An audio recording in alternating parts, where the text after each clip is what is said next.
It's official. The 1.7 story is here. Let's dive into the second part of Bury Your Tears with the past. I'm very excited. Like I said, we have the music on. We're going to be going through all the main dialogue at least. And I'm excited to see the animations of Vivian and everything. So let's get into it.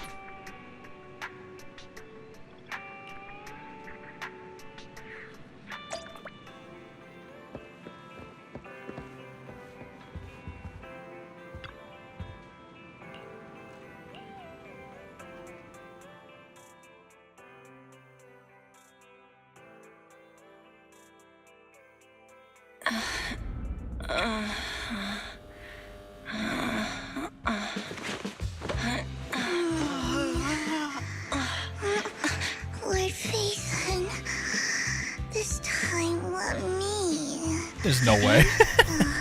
Vivian.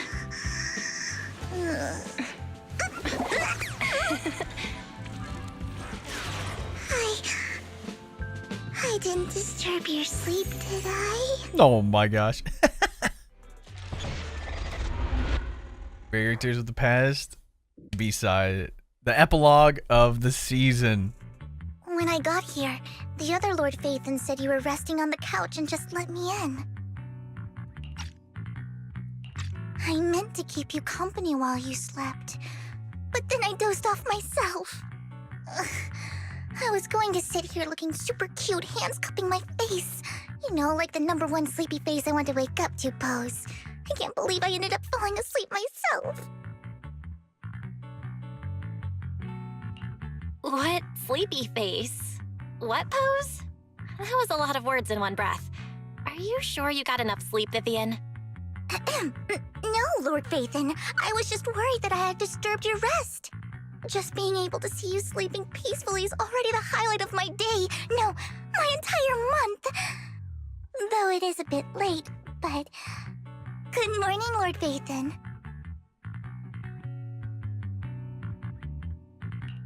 Yeah, was for real. so Why are you formal. being formal? Feels like you're about to drop some big news after a greeting like that. Mockingbird's death has stirred up quite the storm. I took some time to gather intel. It seems someone deliberately leaked the story that Hugo is an illegitimate child of the Ravenlock family, but I haven't found the source yet. Could it be Hugo's uncle, Hartman?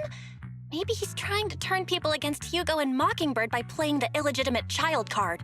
I suspected that too. He could be using Hugo's background to make people believe Mockingbird is just another Top's pawn. To the upper class, Mockingbird may be insignificant, but it has a loyal following among regular folks. But after some digging, I was surprised to find that the public isn't turning on Hugo. They're actually starting to see him in a better light. Some people feel bad for him, some relate to his struggles, and Hartman's the one getting all the heat. Public outcry against Hartman is growing, with many believing he murdered Hugo for his own selfish gain. Tops is hosting an industry summit this week, a responsibility usually handled by the Ravenlocks. But my sources tell me another family has taken over this year at the last minute. If I'm not mistaken, Tops is intentionally keeping its distance from the Ravenlock family due to the current public sentiment.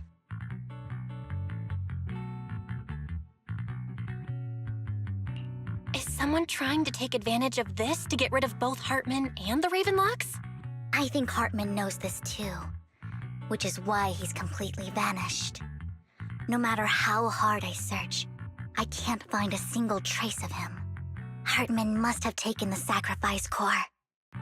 Now that he holds this bargaining chip, he is definitely going to negotiate his way out of this with the Exaltists. Sorry for interrupting, Vivian, but I need a quick word with Belle. Oh, no problem at all. I'm sure you have important faith in matters to discuss. Take your time. I'll just be waiting outside. We can't make our guest wait outside. Belle and I will step out instead. Oh, don't mind me, Lord Phaethon. I wanted to browse the videotapes anyway. I'll be right here. Just let me know when you're done. Belle, Lycon's outside the video store. He knows Vivian is with us, so he's hesitant about coming in. Oh no. He's stressing over what he did to Hugo in front of Vivian. Yeah. But he really needs to talk to us. Maybe you should go speak with him first. I'll go talk to Lycon. Honestly, neither he nor Vivian is at fault. As proxies, it's our job to be the bridge between them.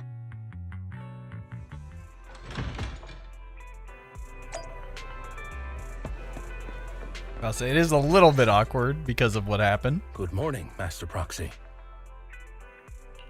Good morning, Lycon. Wise mentioned you wanted to talk to us and Vivian about something?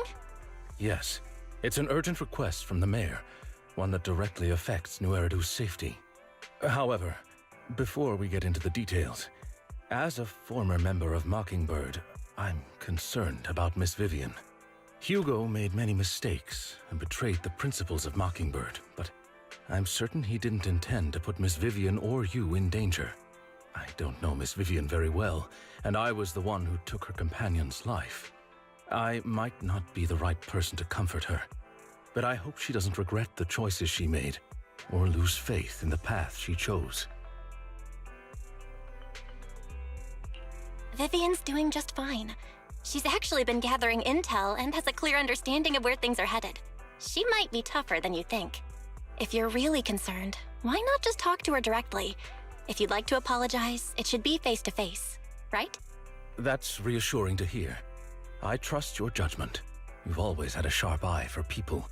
Would you mind coming in with me? I'd like to apologize to Miss Vivian in person. No problem, but I'll be staying neutral. Everyone has their own stance on this, and I get where both of you are coming from. As a proxy, I'm just here to make sure you have an open conversation. I'm not taking sides. I respect that. Thank you.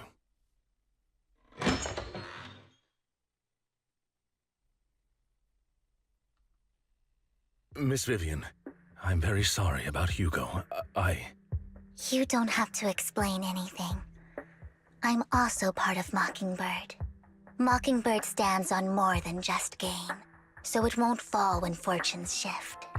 Hugo had his fixations and ambitions. I also have things I must see through. I'm determined to get to the bottom of the Exaltus and the sacrifices. Miss Vivian, as a former member of Mockingbird, you have my deepest respect. You have my word, whatever comes next. I would never harm you or Master Proxy. As for Hugo, please accept my condolences. Condolences? That's not necessary. Mockingbird has plenty of tricks up its sleeves. This isn't the kind of act that ends so easily. Wouldn't you agree? You're right. Huh? That's it? I mean, You two just there's no way figured he's it out? actually dead though, Well, right? that was fast. Master Proxy, I believe we all share the same goal. Uncover the truth of the Exaltists. Considering we'll be able to pull for him in the second the mayor half, has tasked me with inviting like, you to take on this you know, mission. there's no In way. hopes we can work together moving forward. If the mayor wants to work with us, I trust he will demonstrate his sincerity in kind. Mockingbird will not serve as a pawn for the powerful. That will never change. Of course. While the mayor cannot handle this personally, he will make sure we have all the intel and support we need. Miss Vivian, I know you have your own intelligence network, but for some high-profile shady dealings, perhaps the mayor can provide you a different perspective. Please, take your time to discuss. If you're open to collaborating, I'll set up a call with the mayor so he can speak with you both directly. I need to discuss this with Wise and Vivian. With so many people involved in this, we need to be very careful. Of course, I completely understand. When you've made up your minds, you can find me at the Ballet Twins.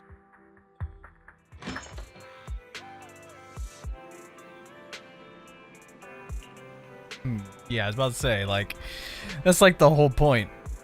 We can't be having any more of these, you know, sacrifice monsters popping up.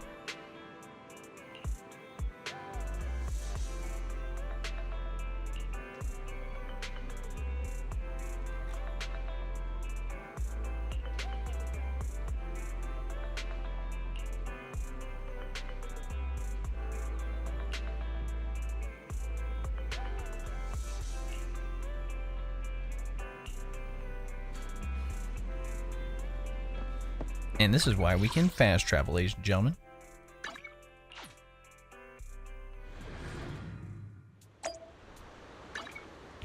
Oh, did not mean to do that.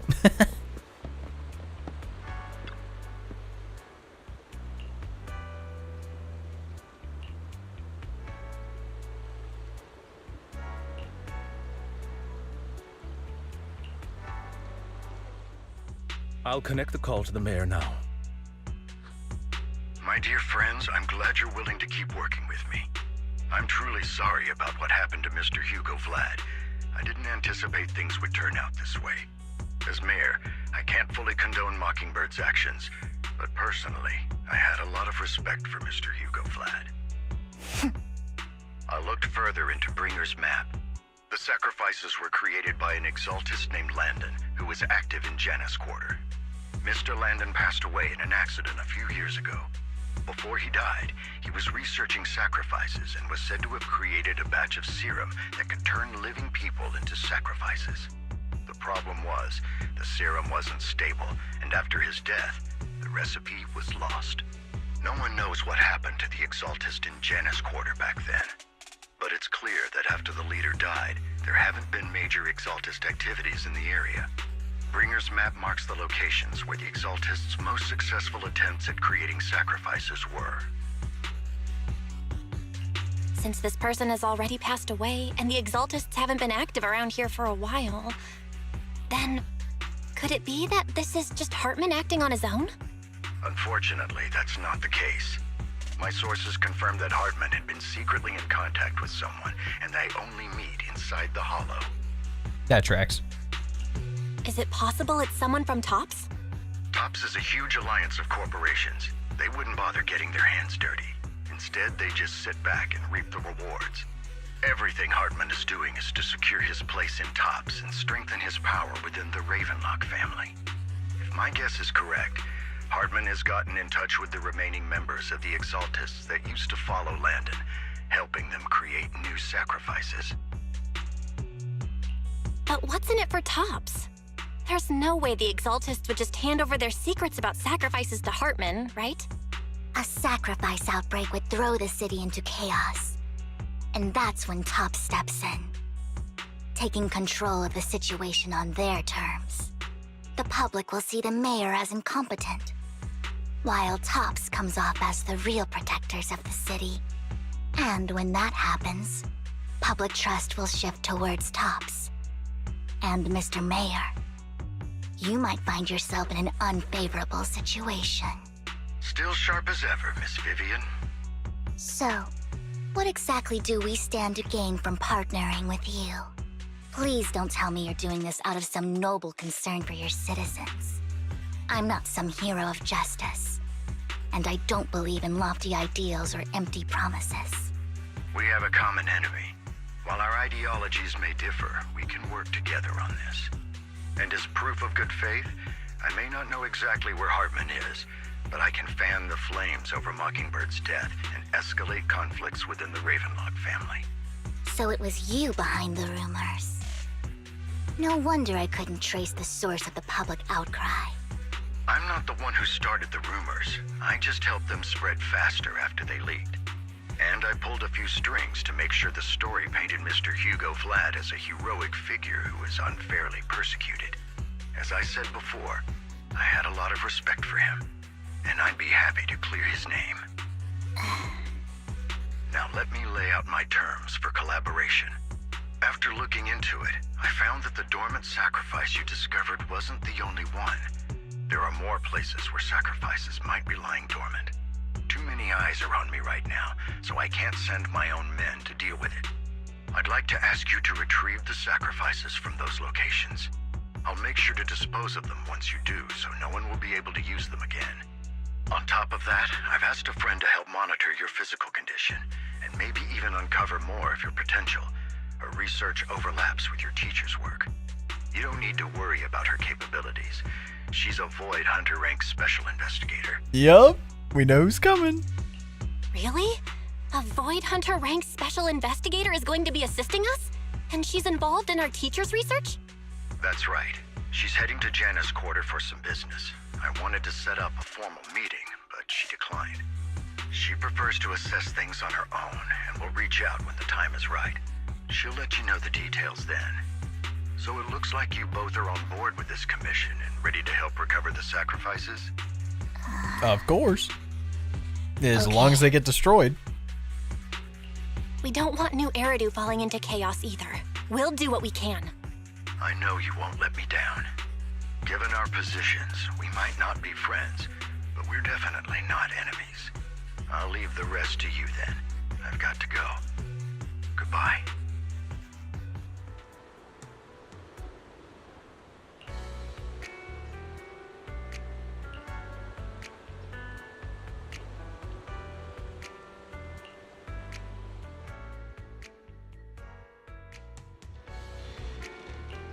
Yeah, let's go. Oh, we can select another agent? Oh, sick. Eradicate. I would do Astra, but we need the quick swap, so let's just do Nicole. Pick me. You're not gonna mess up my new I mean, like, clothes, even like a free-to-play team are like you? this is not bad. I could use Jane. I can use Miyabi.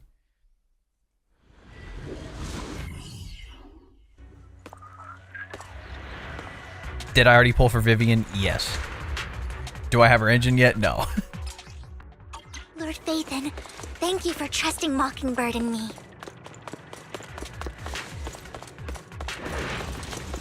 Don't touch me.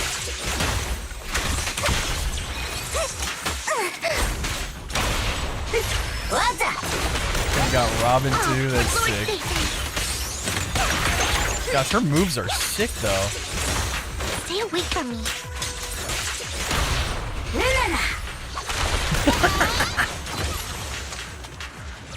Robin is cool, bro.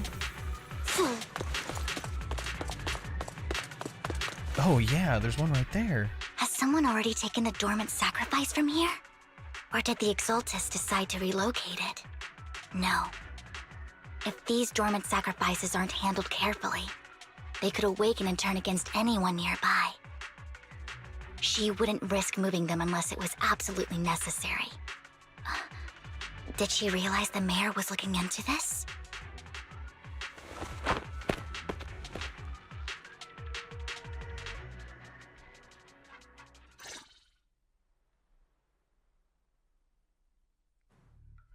Did Hartman just make up this intel to get a shot working with us at Tops?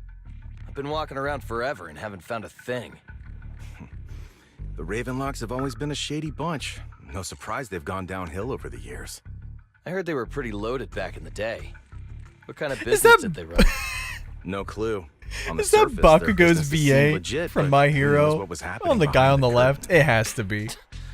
Probably something with the sacrifices. Oh, it I mean, 100% how else would is. he know about the dormant ones left around here for years? And he was so sure that even if those original sacrifices You always end up picking didn't up, work out, like, he had a backup. you know, a Backup voice plan. actors. I can't even What say could that be? accent, but just like, Well, you that's can beyond tell me. when they're playing, you know, I just happened to overhear a something while I character, was next even to if it Mr. is just a Edmund one random day. NPC. What's Topps planning to do with all these sacrifices, huh? For research? Do you think we'll ever have a normal life in the Hollows? Don't ask questions you shouldn't be asking. All right. There's nothing here anyway. Let's leave the Hollow and report back on what we found. And we'll make it just in time to clock out for the fieldwork shift. Let's get out of here first.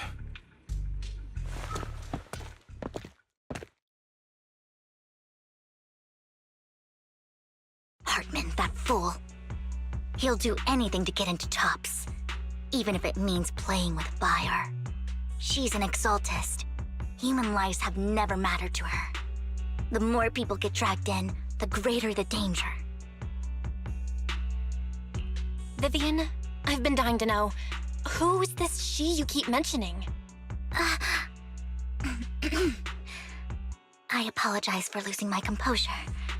Please don't mind me. The she I'm referring to is with the Exaltists.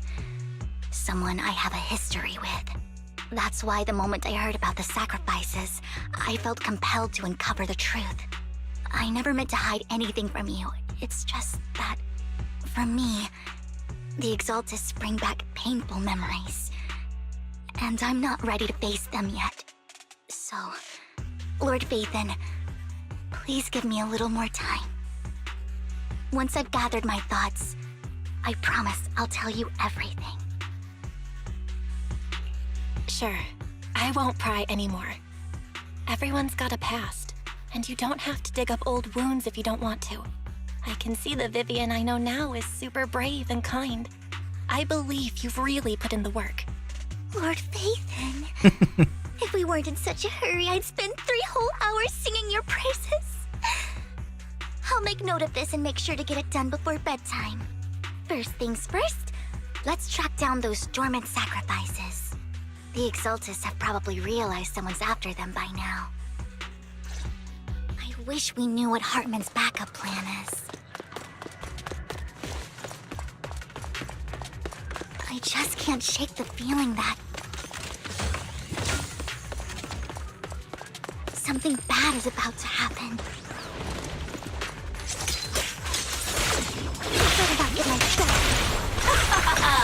Oh, that was the special. Oh, that was sick.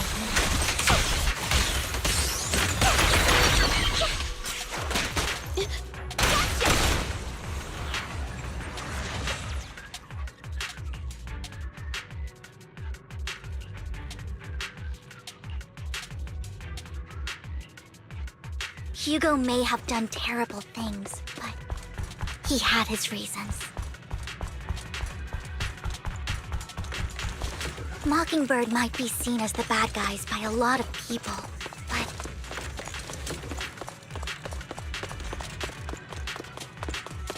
ironically, joining Mockingbird is what put me on the right path.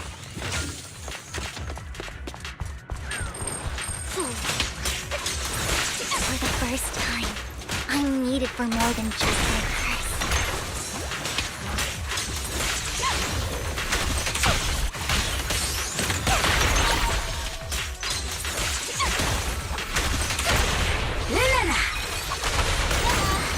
Nothing here either.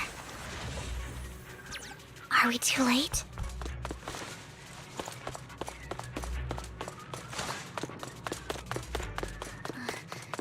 There's someone up.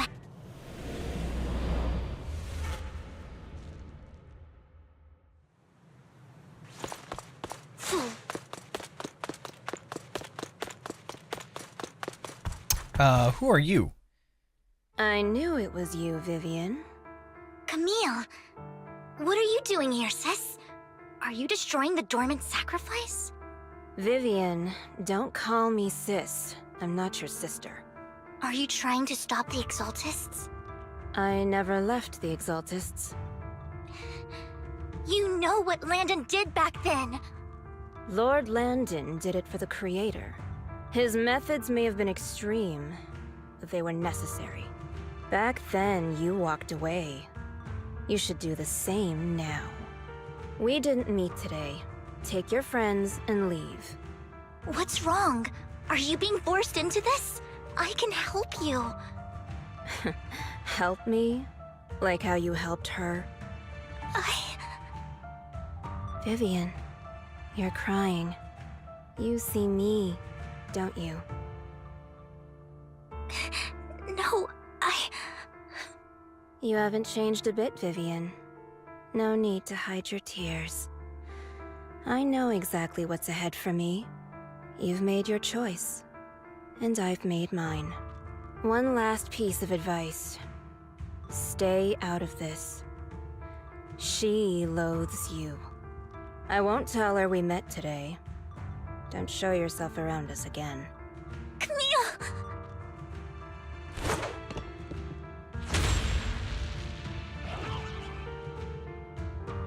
Dang. Lord Vathan, watch out! I'll tell you what that was about later. Okay, you're let's take care of the ethereals first. Dang, she has such flashy animations. What's that? What an eyesore.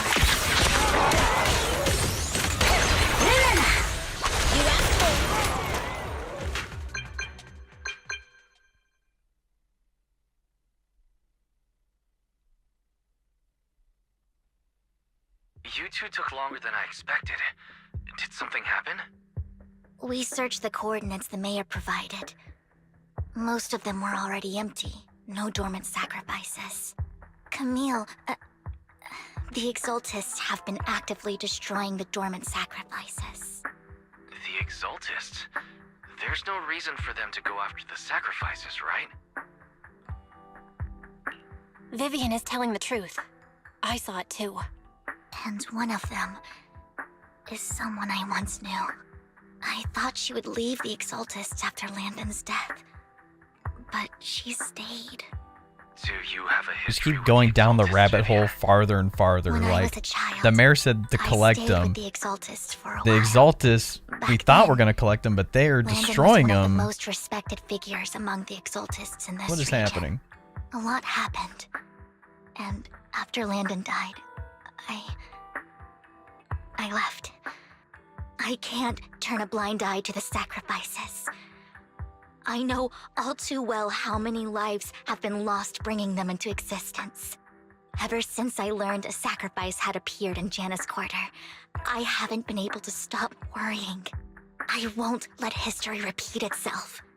That's why I asked Hugo to investigate, starting with the Sacrifice Corps. Vivian. Please stop. I'm not looking for comfort. I'm just recounting the story for you to understand the situation.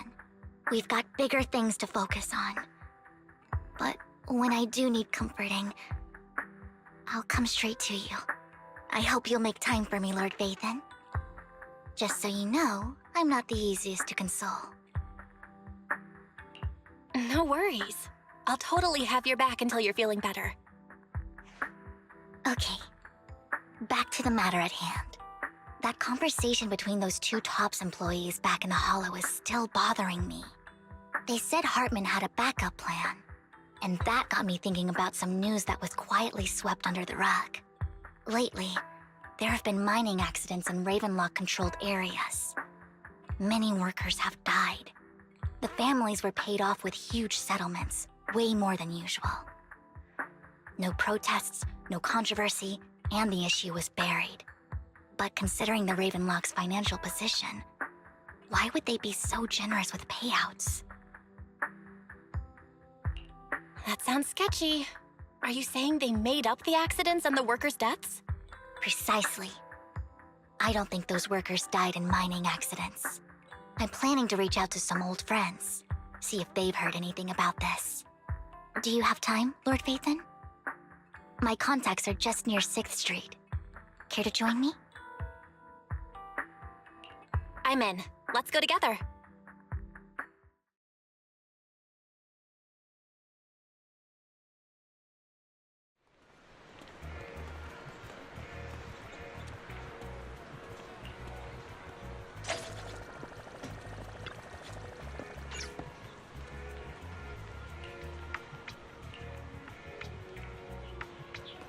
An old friend of mine said she has some new intel.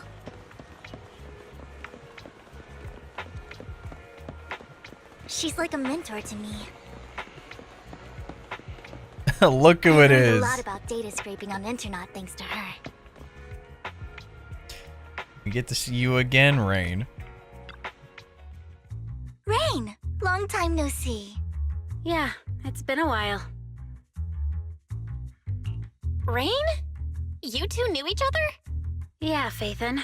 Long time no see. Rain, you actually know that Lord Vathan is Lord Vathan? No, I mean, you actually know Belle is Lord Vathan. I didn't know right away. One time, I needed a favor from Nicole. I only found out after meeting them. I mean, who would expect a legendary proxy to be running a video store for a living? Oh, by the way, your idol... Rain, let's not bring up old stuff. Lord Vathan wouldn't be interested in that. Why are you all tense? Right! Lord Phaethon lives on 6th Street too, and might know your idol. Remember when you traced that post on Internet to 6th Street and actually went to check it out? And you came back all bummed, spouting nonsense. Like there was only a black cat at the location, and maybe your idol is actually a talking cat. Or something like that. I wonder. I know that black cat. I'm always sneaking at snacks. Lord Vathan, please, let's drop this topic. Come on, Vivian. It's been years and you still won't say who your idol is. If you'd just let me, I'd have tracked them down ages ago. I get it. You want to find the person who's important to you on your own. But you've tried so hard already. It's okay to lean on me a little, you know. I'm sure your idol won't hold it against you. I shouldn't have come to see you. Huh? What's wrong? Hey, Rain. Vivian said you might have some new intel. So let's get to the important stuff first. All right, let's get down to business. Here's something I'm pretty sure about. The Ravenlock family's claim that those missing workers died in an accident? Don't buy it. The last signal from those workers was near the Hollow. Then communication went dark. I think they were taken into the Hollow. And yesterday, I picked up that the Ravenlock family secretly hired some people to search the Hollow's perimeter. I caught a weird distress signal from someone and managed to track down the source. When I tried to reach out, the signal cut out completely. The last trace of the signal was near Lumina Square. Finding someone in real life isn't really my thing, so that's where you come in. Okay, we'll check things out. You just said this is something you're sure of. Do you have anything you're unsure about? I dug up some info online, and one thing stood out.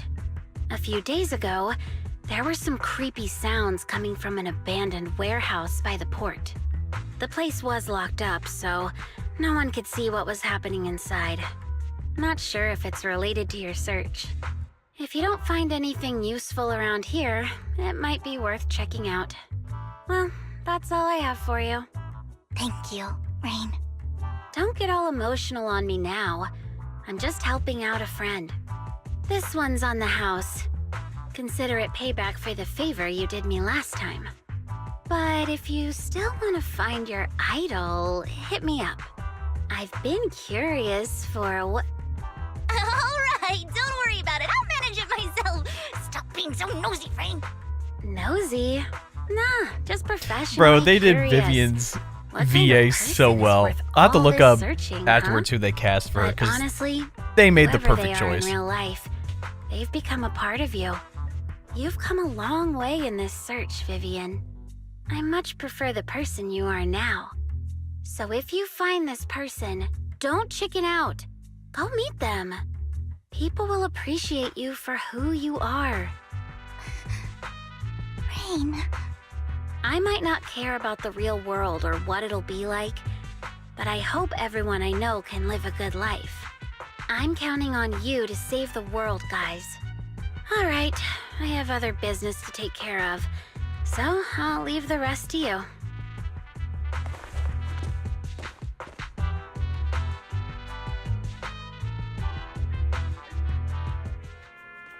Lord Vathan, please pay no mind to what Rain said. Your idol, huh? That big guy's up ahead. Let's hurry. The one Denny Boo. We know this guy. He's outside the store. Sometimes.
Don't take me back, please.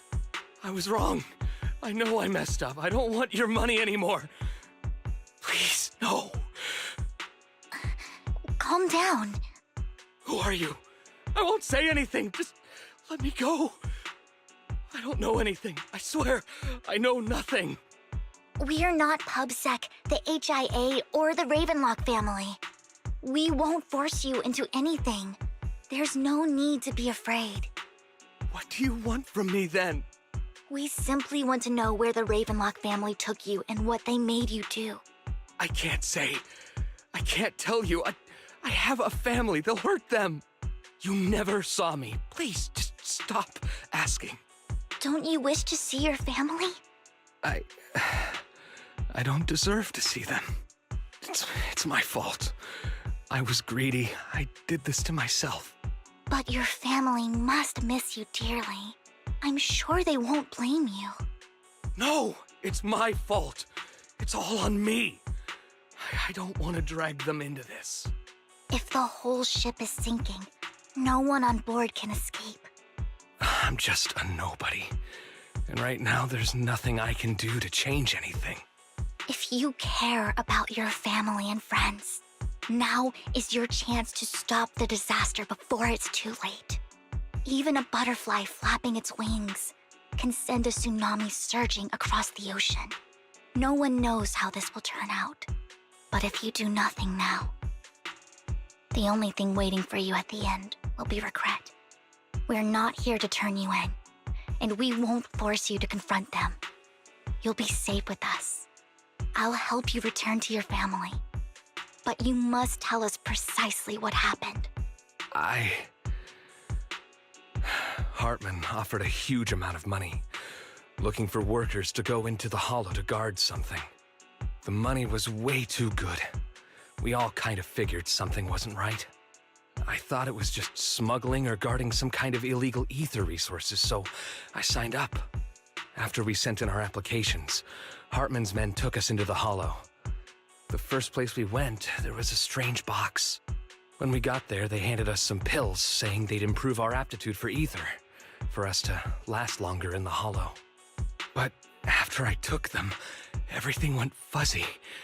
Something was definitely off about those pills. When I woke up, I saw my coworkers dead in front of me. And there was blood all over my hands. They said something about me being a good experiment, moved me somewhere else, and locked me up. They wanted to inject me with something. I got scared and didn't know what was gonna happen. But then a blonde guy found me, gave me a carrot, and let me go. So I escaped. I didn't want to kill anyone. I don't know. It wasn't your fault that your coworkers died. You were just a tool in their hands. Do you remember the place they first took you? Do you know what was in that box? I only remember the first place was like a rooftop. I think it was on top of a tall building. What exactly was in that box? I can't remember. I'm not lying. Those pills they gave us, they make you hallucinate. I took just one and my mind felt like it wasn't my own. My memories turned into a blur. I'm telling the truth. I'm not trying to run from my mistakes. I just really can't remember what happened. I know you're not lying. We'll arrange for your protection. You can rest easy and recover, and your family won't be dragged into this. Once this is all over, you will be able to reunite with them.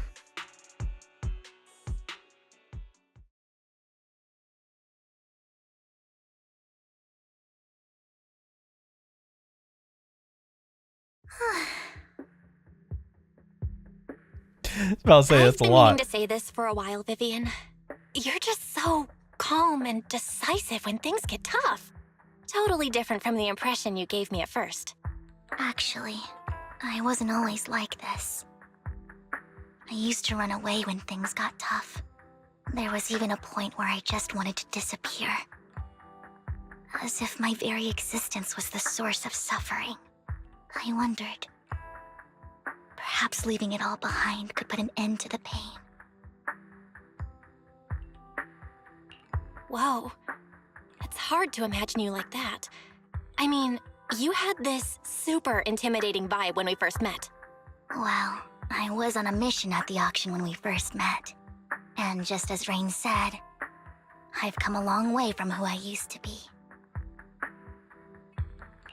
Speaking of Rain, it's still wild to me. I never thought you and I would have mutual friends. And you even know one Denny Boo. Can you believe we might have passed each other so many times without even realizing it? Enough about me.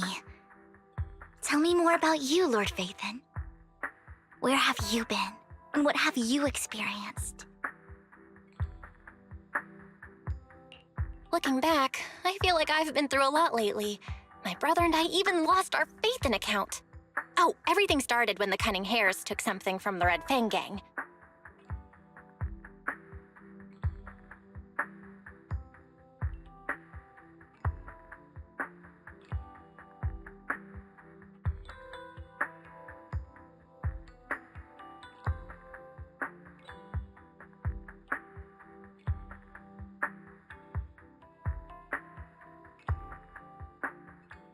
I remember it should be around here. Oh, we have a whole Stone's been animation. sitting in my Yeah, favorite this one spot from the ages. trailer.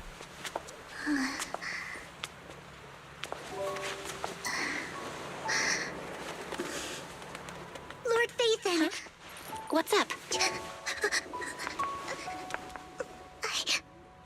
I've seen that black cat on 6th Street. That harmonica in the outer ring you mentioned. I've heard it before, too. I've even been to the monument outside Hollow Zero. But none of that was a coincidence. It was me.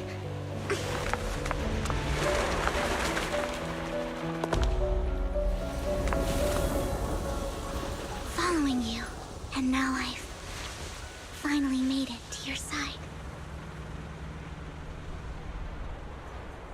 Ever since I was little, I had been seen as the bringer of bad fortune. I had traveled to many places and witnessed far too much misfortune. Every tear I shed brought disaster. I've heard too many curses to count. I loathed my tears as much as I despised my own existence. Wherever I stayed, tragedy followed. I had roamed too many places, and each time, it ended the same way. I didn't know where I could go anymore. One night, I stumbled upon a post discussing me. Whether they knew me or not, everyone seemed convinced that I was the source of the curse. Some mocked me with cruel intent. Some wished I would vanish, and others speculated maliciously. It really seemed that my very existence was a disaster. In that moment, as darkness enveloped the city, I saw lights flickering to life all around New Eridu. So many lights, and not knowing where to go, I thought, if only I could disappear into those lights. I made up my mind, and right then, my phone rang. I decided to take one last look. I wanted to know who left me my final message from this world. It was you, Lord Phaethon. Wait, really? Me? Yes. And I checked with the other Lord Phaethon. You were the one using the account at that time.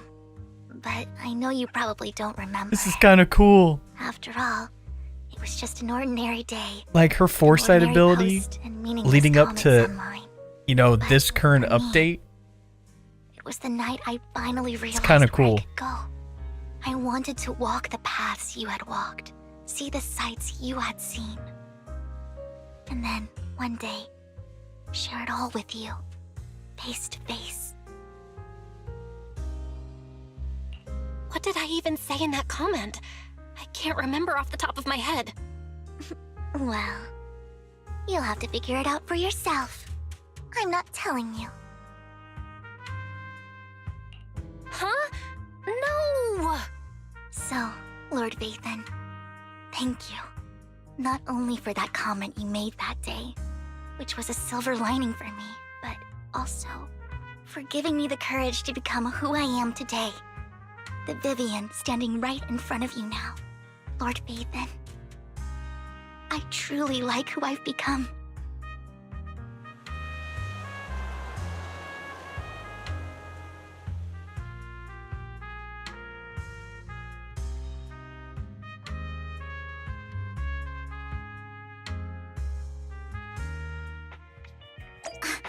Lycon just sent a message.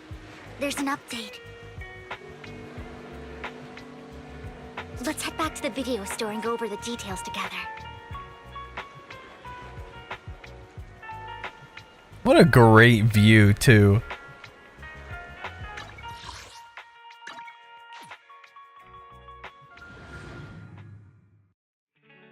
Belle, you're back. Lycon told me he wanted to meet up with us online to discuss things when you returned. I'll call him now. Master Proxy, Miss Vivian. The gentleman Rena brought back has stabilized and calmed down now. Based on his account, we've identified where Hartman is hiding the core. He also mentioned that Hartman plans to trade the core with a group of people. We suspect that this group consists of members from the Exaltists. I knew it. Now that we have the location, it would be splendid if we could seize the sacrifice core before they do. Precisely. We hope you can head to the location as soon as possible to secure the sacrifice core. We've got this. I have other matters to attend to, so I'll leave the retrieval of the sacrifice core in your capable hands. The mayor's friend that he mentioned before will also be assisting you this time. The target coordinates have been shared with her, and she'll meet you there. Please ensure your safety, and I wish you all the best.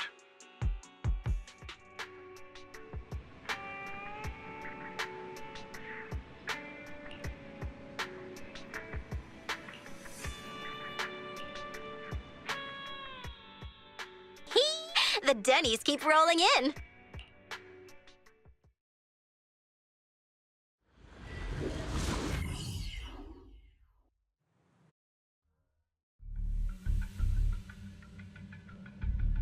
Where's the sacrifice core?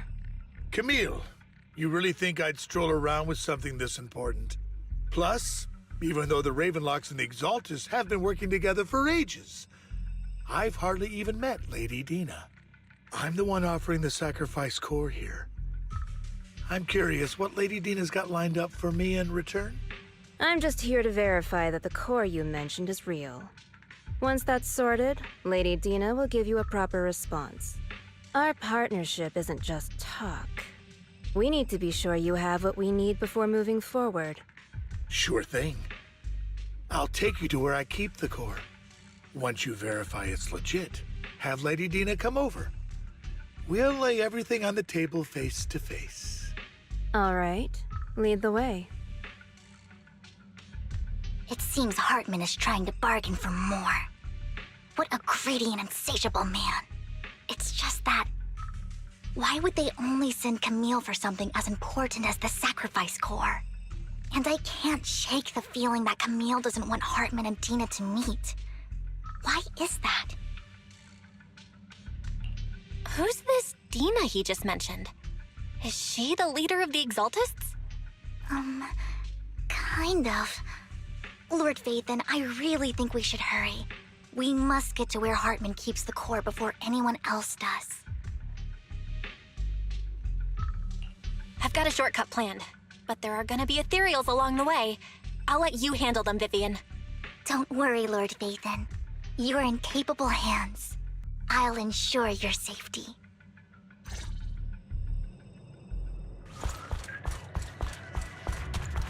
Ethereals! Stay away from Lord Vathan! I love how serious she is, too. Stay away from Lord Vathan!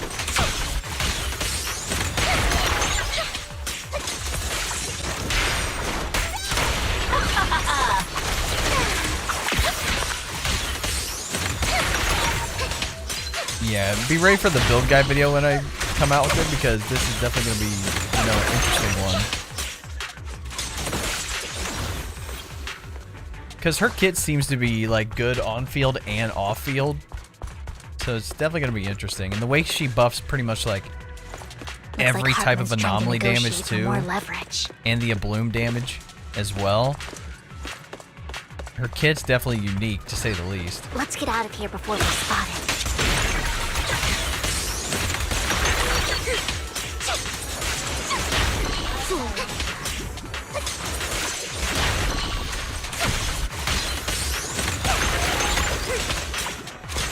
Let's keep moving, Lord Phaethon.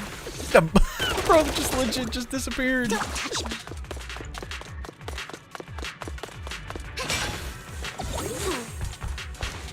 Don't touch me. Leave the enemies to me, Lord Phaethon. I'm here. Save yourself.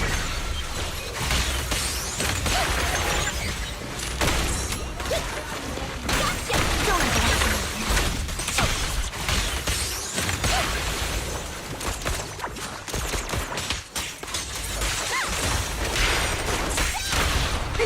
What's up?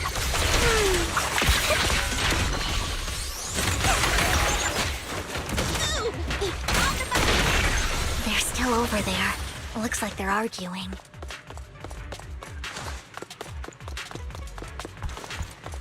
This is our chance. Let's hurry.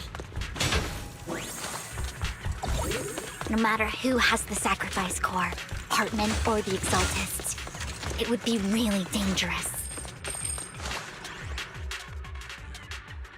Hand over what's in the box. I gotta face these guys. We do We this just gotta hard. face regular civilians now? Well, I guess they're not regular civilians, but you know what I'm saying. Like, we fought, like, you know, the rogues and whatnot before, but we haven't fought, like, you know, just dudes in suits. Lord Phaethon, the box is empty. So Hartman never kept the core here to begin with? How did you even find your way here? Where's the core in the box? What did you do with it? You call this keeping the sacrifice core safe?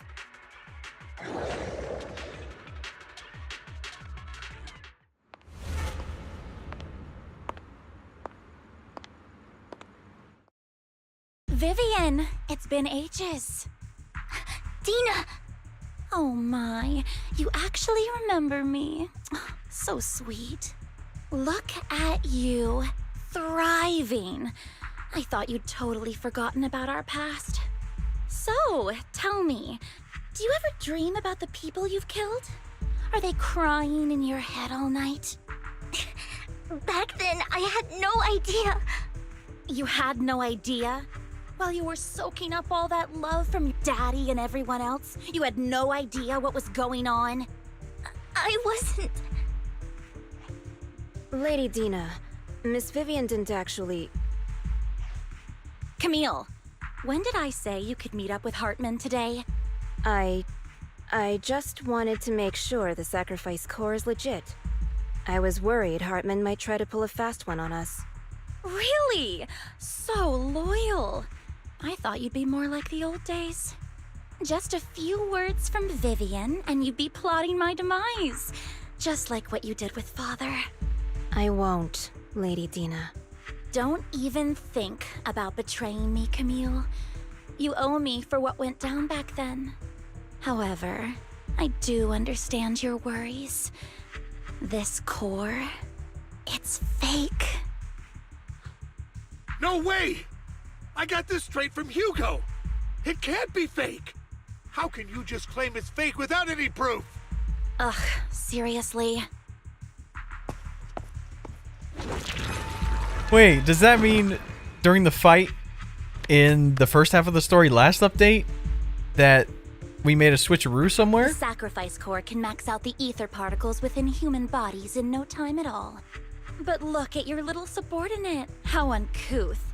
He's making noises like some animal. Can you shut him up? So annoying. The masterpiece Father made for the Creator isn't this worthless piece of junk you're holding. So, the real core. Vivian, where do you think the sacrifice core is really at? I don't know. If I knew where the real core was, I'd destroy it without a second thought.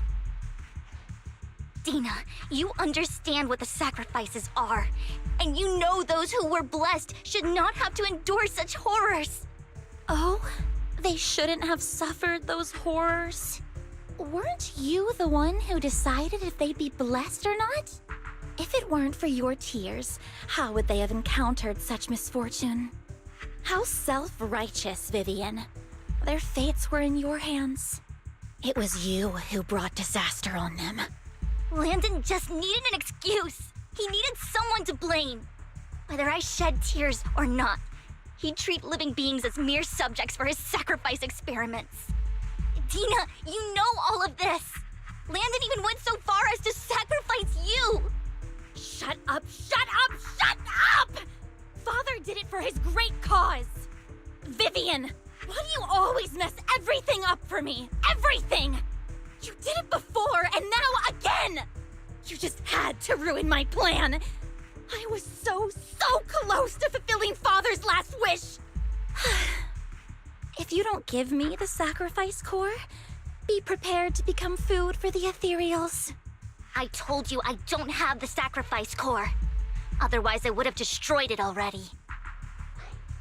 Lord Phaethon, find the right moment to retreat. She can be quite unpredictable when her temper flares. Oh, really? You don't have it? Then I suppose there isn't a reason to keep you alive. What? Do we have to fight her?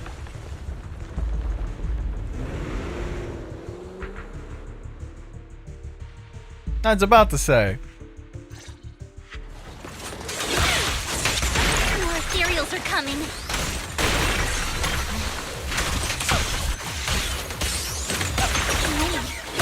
No chance to get out of this. What's up?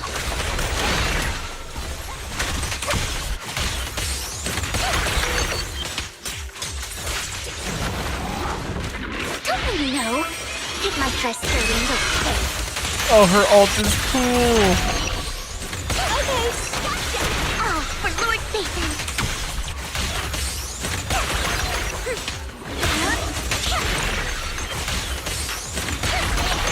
Fine.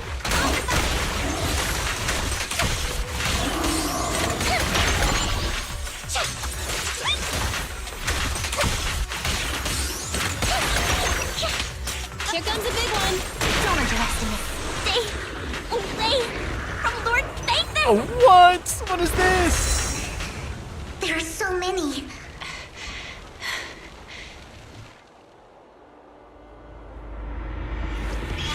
Here she comes. It's ink.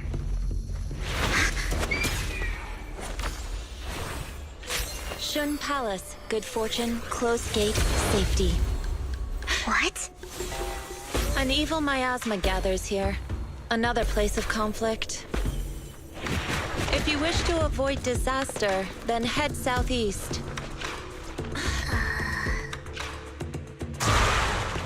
Now. Thank you.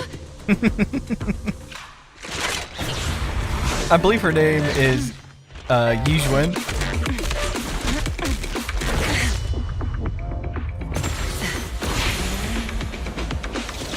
Oh, that is cool. Now, I believe she's not a Void Hunter, but she's Void Hunter ranked. So I'm not sure what the difference is, or, you know, whether the title's absolutely necessary. Finally. Peace and quiet. But her kit seems very cool, so I hope, you know, when You must 2.0 be comes Belle, out. right? Mayflower mentioned a special Yeah, partner. we definitely might need have to my pull help. for her. Can I ask, who are you? I'm the 13th generation master of Yunque Summit. You can call me Yishuan. Mayflower passed along your info, and I was curious what kind of person you are, so I came to see. At first, I thought it might be a hassle, but your energy feels really calming. Quite nice, actually. Oh, so you're the investigator the mayor talked about. Yes, he also asked me to be your temporary teacher and offer you a bit of guidance. Guidance? What exactly does that mean? Unfortunately, this isn't the right time or place to talk. I have some investigation work to catch up on, and it seems you've got quite a lot on your hands, so let's part ways for now. I'll find a good time to visit you soon.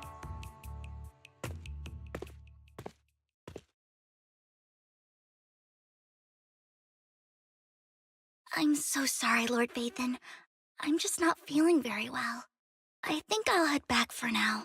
I'll investigate the sacrifice core and reach out once I find something. You definitely need some rest. Let's get out of the hollow.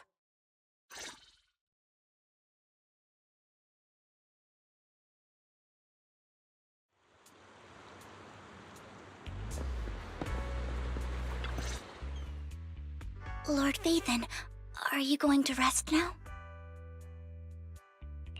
I'm not in a hurry to get back. You've been kind of off since we got out, and it's got me worried. If something's bugging you, just spill it if you want to. I'm a pretty good listener, you know. I didn't mean to keep my past from you, Lord Vathan. When I was little, people thought I brought misfortune, so no matter where I went, no one wanted me around for long. Then, one day, Landon adopted me and brought me to the Exaltists. There, I met Dina, who was so kind to me, treating me like a dear sister. She told me her father, Landon, was a great man who'd one day make everyone stop fearing the Hollows, so all life could live freely inside and outside of them. Dina helped Landon pick people for the blessing, and everyone in the Exaltists respected her greatly. Those who received the blessing would have a better ether aptitude, allowing them to enter the Hollow freely without fear of sudden disaster. Back then, Dina would chat with me every day, always about the Exaltists and her father. But things between us shifted when Landon asked me to step in for Dina. Landon told me I didn't only bring misfortune, and that if I listened to him, I could actually help people. After that, he'd take me to meet people, and if I shed tears, he'd give them a blessing medicine. Those who got the blessing could dodge calamities. At first, I was ecstatic, thinking I could help others. I shared my joy with Dina, but that was when she started to pull away from me. The blessing medicine. Please tell me that wasn't the sacrifice serum Bringer had. Yes, to be precise, it was an early version of the sacrifice serum. Landon's medicine wasn't stable. The medicine Landon developed could boost abilities quickly, but also sped up the development of ether corruption. In the end, most people turned into ethereals, and a few became sacrifices, losing all human consciousness. The ethereals were killed while the sacrifices were given to the higher-ups of the Exaltists. The Exaltists wanted the sacrifices to hold human consciousness, so Landon's medicine was seen as a failure, and he gradually lost influence within the Exaltists. One day, I saw Dina, and tears streamed down my face. In a bid to save his reputation, Landon decided to let his own daughter receive the blessing. I had always thought that getting the blessing was a good thing, until I saw terror in Dina's eyes that day. That evening, I broke Landon's rules for the first time and followed him out of the Exaltist's residence. I trailed him to the Hollow, where I witnessed someone who had been blessed becoming corrupted.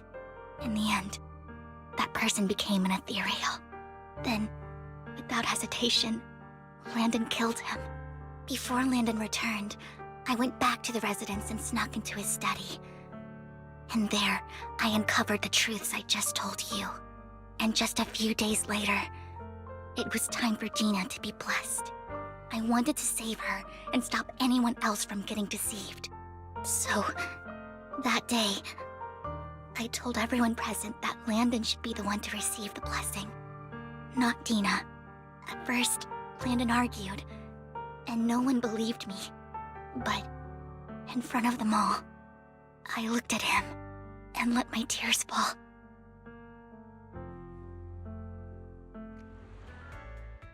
Lord Landon, please accept the blessing. Vivian, you... Why won't you accept the blessing? Were you lying to us? Ungrateful fools! You have no use anymore! Liar!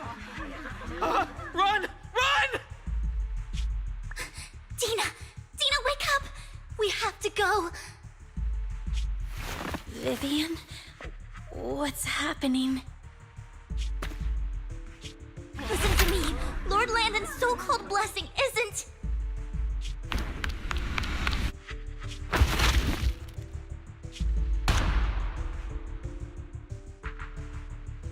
Father!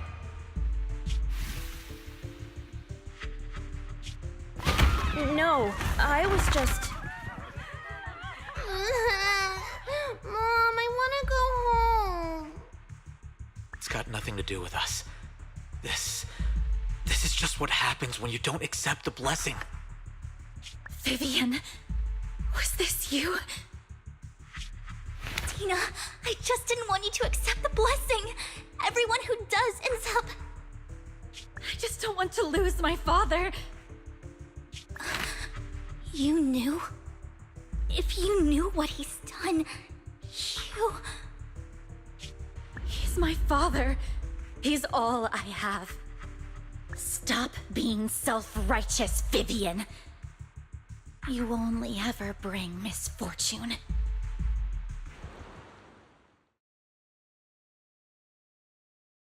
I thought once Landon was gone, Dina would leave the Exaltists. I never expected her to continue his research, or that Camille would stay.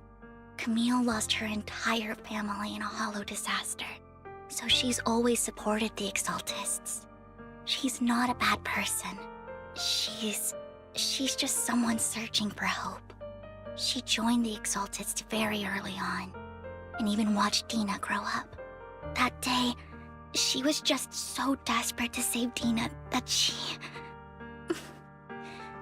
All these years, she's been following Dina, taking care of everything out of guilt, I think. But I didn't just fail to save Dina.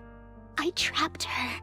I see misfortune approaching, but I can never change its course or avoid the bad ending. Maybe I really am a bringer of misfortune. It's not No like way. that. You're not the one bringing bad luck. Whatever went down with the Exaltists, Landon used you. As for Dina and Camille, they know the truth, and they just made their choices. The hollows and the disasters they caused took more than just their loved ones. But not all survivors cling to obsession and hatred like they do. Lord Phaethon. You need to believe in yourself. You're currently resolving the sacrifice crisis with your own effort. I remember you saying you really like yourself now. So what's changed? Yes, that'll always be true. Thank you for listening to my story today. Years have gone by, but I've never had the courage to face all this. Maybe Dina and I were meant to meet today, so I could finally spill it all out. It lightens my heart a little. Lord Phaethon, you truly are a wonderful listener. Whenever you're feeling down, don't hesitate to come to me. I will. It's been such a long day. You must be exhausted. I'll track down the location of the sacrifice core and let you know what I find. Good night, Lord Phaethon.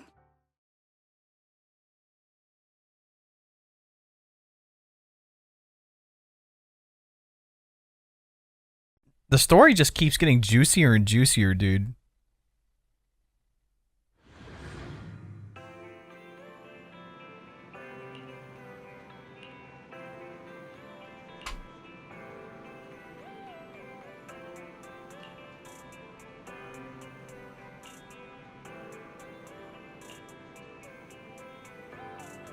Yeah, maybe it wasn't on the jacket, you know? Or, you know, a switcheroo was made.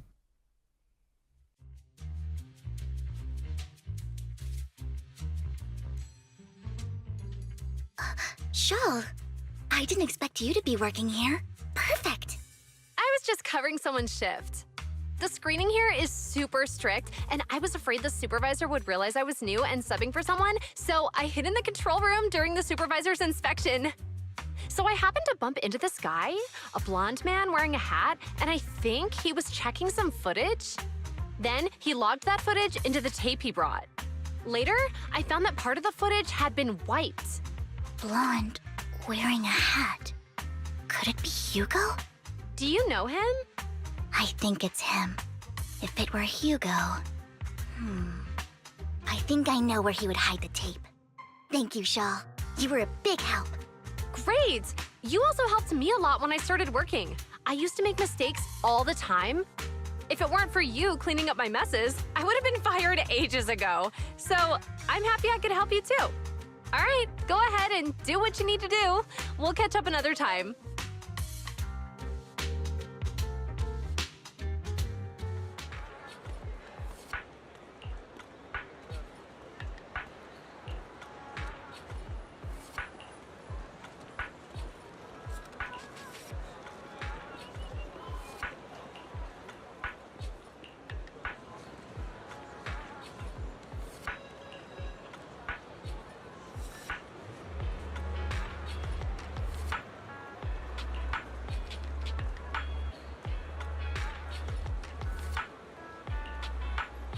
They'll train birds just for, I mean, I guess your title is Mockingbird, but I didn't expect that.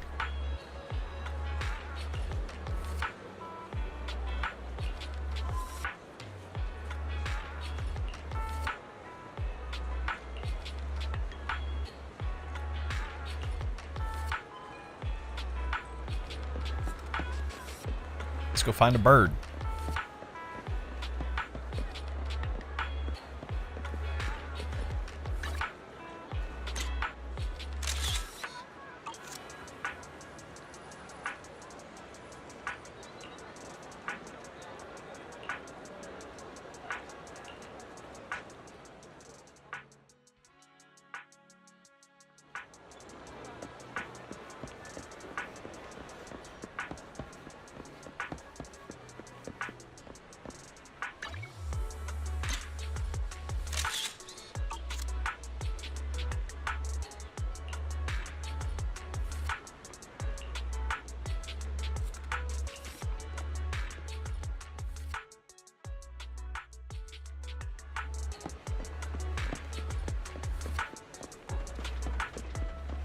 Of course it's the one in the, you know, back corner here.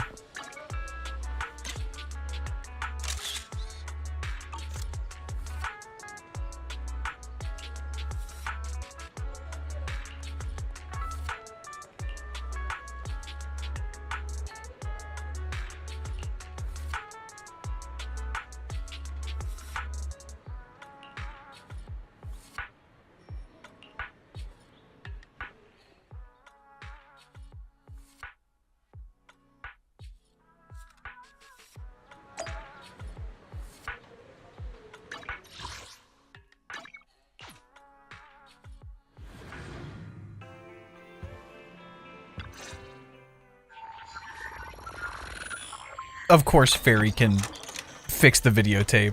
Why am I not surprised? If I'm not mistaken, you and Vivian share the same goal. Silence is no good for negotiation. I just don't want Dina to reach a point of no return. Hasn't she already reached that point with what she's doing? The formula for the Landon serum was lost, but a batch survived, and Dina was able to develop a substance that can be used for mind control. She's trying to combine the two to make sacrifices that would obey human commands. If the dormant sacrifice and the remaining Landon serum are destroyed, we can put an end to this. Dina's concoction can't create sacrifices on its own. And the sacrifice core? That belongs to the creator, not her. Although I find Landon's methods despicable, I can't deny that the Exaltists and the creator are leading us in the right direction. I just don't want Dina to spend her life trapped by her father's mistakes. I mean, no offense, but I find your protectiveness rather weird. I will confirm the location of the dormant sacrifice and find the chance to relay the information to you. I do not want any of my people to be going into danger. As for the sacrifice core, I can only guarantee that it will not fall into her hands. As for how things will ultimately play out, The Creator will guide me. What an ominous line, dude. Camille was actually destroying the dormant sacrifice? Now Camille's actions make sense. But why did Hugo never tell us? Hugo... he... Belle, Lycon said there's something urgent he needs to discuss with us right now. All right, let's patch him in. Master Proxy, I apologize for disturbing you. We have just learned that the Ravenlock family will host a banquet tonight. This banquet is rather special, as they're allowing members of their family to invite business partners to attend. With Hartman at the center of controversy, there are many members of the family who are eager to use this opportunity to replace him. The mayor has been spreading rumors of a young tycoon who inherited a sizable fortune and is looking to partner with a person from an old and influential family. This information has lured a young man named Burton from the Ravenlock family. So, you want me to pose as this tycoon and use Burton to infiltrate the banquet? Correct. And Hartman's study is also located within the venue. I see. Hartman's study might hold valuable information. So, what should I do? You can attend as her +1. +1? Lord Phaethon, please go with me! Master Proxy, it seems Miss Vivian requires your presence, so... Yes, just your presence will help me immensely! All right, then let's go together. I'll send you the time and place for the meeting with Burton. If you encounter any danger, please evacuate immediately or contact me for backup. I hope everything goes well for you tonight.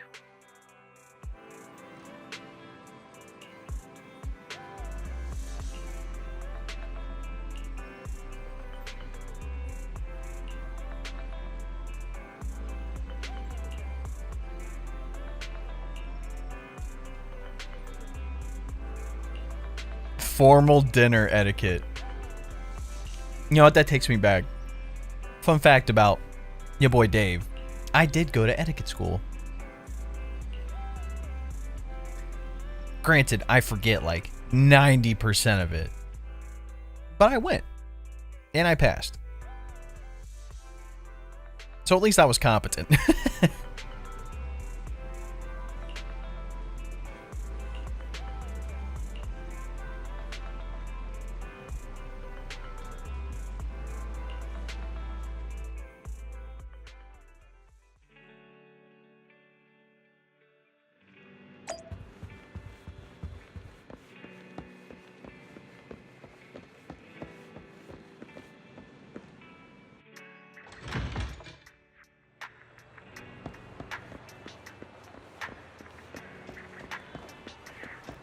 Oh, he's got a cool car.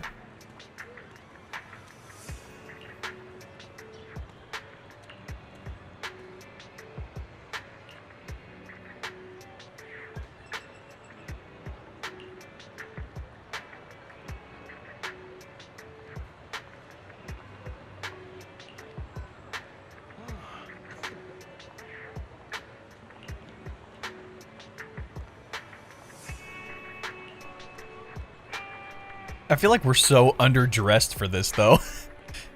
Like, do we get, like, an outfit, or what? Miss Banshee, I believe I've shown you my sincerity. Now how about you? Sincerity? My presence here is a show of sincerity. If we're to work together, Miss Banshee, you should drop your pretentious act. I am well aware of the ways of the Ravenlock family. If I were to come empty-handed, I probably wouldn't even be able to make it out the front door tonight. Since I agreed to come with you, and even brought along my most precious companion. Does that not show my deepest sincerity? No need for such an off-color joke. Our door is always open for those coming or going. We both know what's what, so let's cut the small talk. I know far more about how the Ravenlock family made their fortune than most here. I am also well aware of why Hartman, despite such a massive scandal, still remains in power. Oh? Do tell. Exaltists, blessing, sacrifice, Landon. Where would you like me to start? How did you know that? No, who are you? Don't be so tense. If I'm not mistaken, it's about time the banquet began. My companion and I are practically famished. Is this how you treat your guests? By letting them starve? Perhaps when we've had our fill, we'll remember where the sacrifice is hidden. You know where the sacrifice is? So, can we go get something to eat now? And I'm also looking forward to receiving a special dessert from you. We can discuss what you wish to know while we enjoy dessert. Of course. I wouldn't let such an important guest discuss matters on an empty stomach. As for dessert, I will prepare it myself, and I guarantee it will satisfy you. I'll come find you later. I wish you a pleasant evening.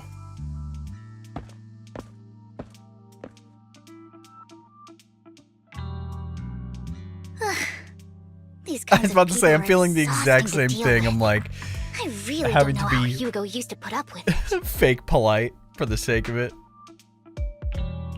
Wow, you were so cool just now. Like a powerful, noble lady. You sent Burton packing with just a few words.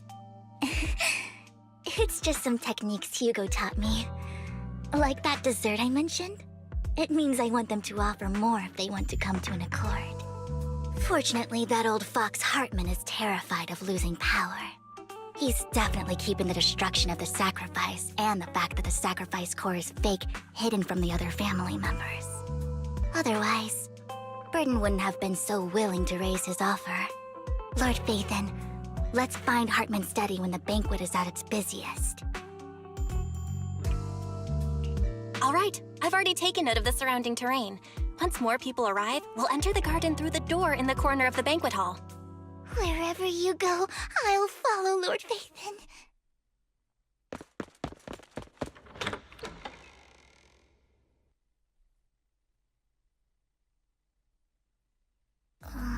Isn't this going a bit too well? Perhaps we're just lucky? Plus, their security measures outside were so tight. Maybe it's more lax inside. However, just to be safe, I'll call Lycon. Let's check Hartman's recent correspondences for clues. I still have concerns about the sacrifice core. Right. Though the core he gave Dina was fake, Hartman might have left a trick up his sleeve and hid the real one. Then let's split up. I don't like how gung-ho Belle is being about this. Yep, exactly. Esteemed guests, is the catering at the Ravenlock family banquet not to your satisfaction? So much so that these two distinguished guests felt the need to come to my humble office to scavenge for food. Don't want to come out? Well, after all, you don't have long left. Burton, that greedy idiot, fell for the mayor's trap. But I never expected that he would bring you into my territory. I suppose I should thank him. Otherwise, I would have had to go to great lengths to eliminate you. Vivian, Phaethon, give Hugo my regards. Tell him I shall be taking the wealth and power of the Ravenlock family for myself.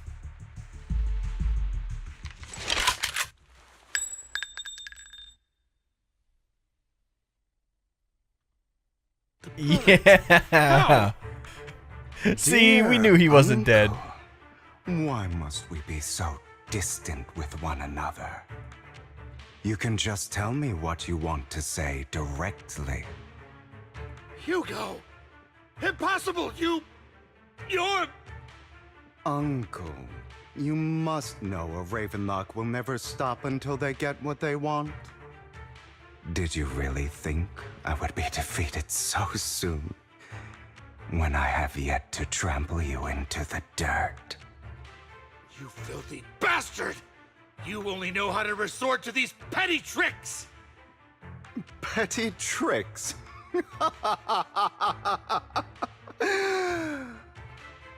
Perhaps you'd like to know what I managed to accomplish using this faked death of mine. My dear uncle.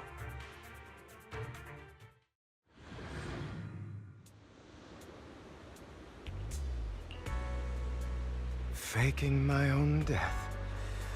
Hope it's all worth the theatrics in the end. It was just to keep Hartman off my back, but maybe I went a little overboard. The manager must be pretty shaken up. I should apologize at some point.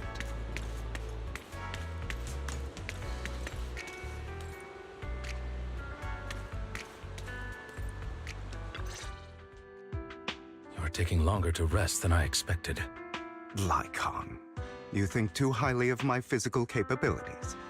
Well, thank you for your cooperation. They both set this I must up. say, if nothing Lycon was else, kind of in on it. At least your acting skills have improved. Why do you look so angry?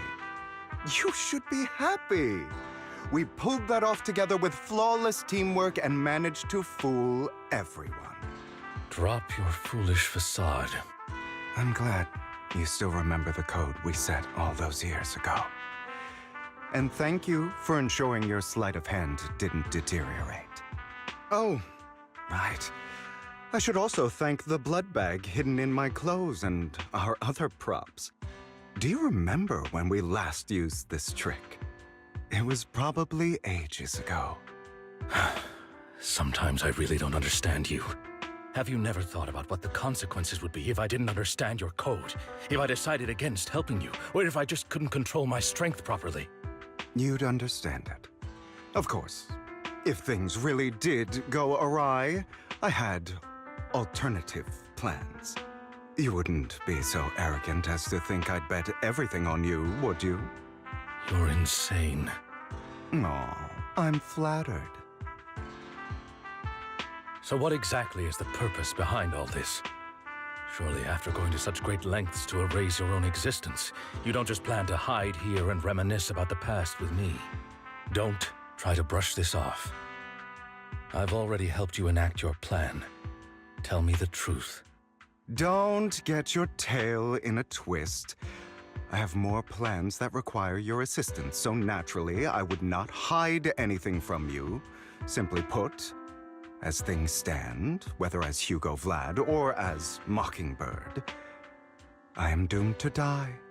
Seems you've made quite a few enemies. As a member of the Ravenlock family, I negotiated with Edmund and managed to obtain resources from Tops for my future plans. I also confirmed what attitude they held toward your master, the Mayflower family. Meanwhile, I used my identity in Mockingbird to strike a deal with Hartman and gather information on their collaboration with the remnants of the Exaltists. That's where I got my intel on what Bringer left. Oh, by the way, the crime declaration letter that your dear mayor received, that was also sent by yours truly. He's probably figured that out by now, right? Though I'm not sure if he told you.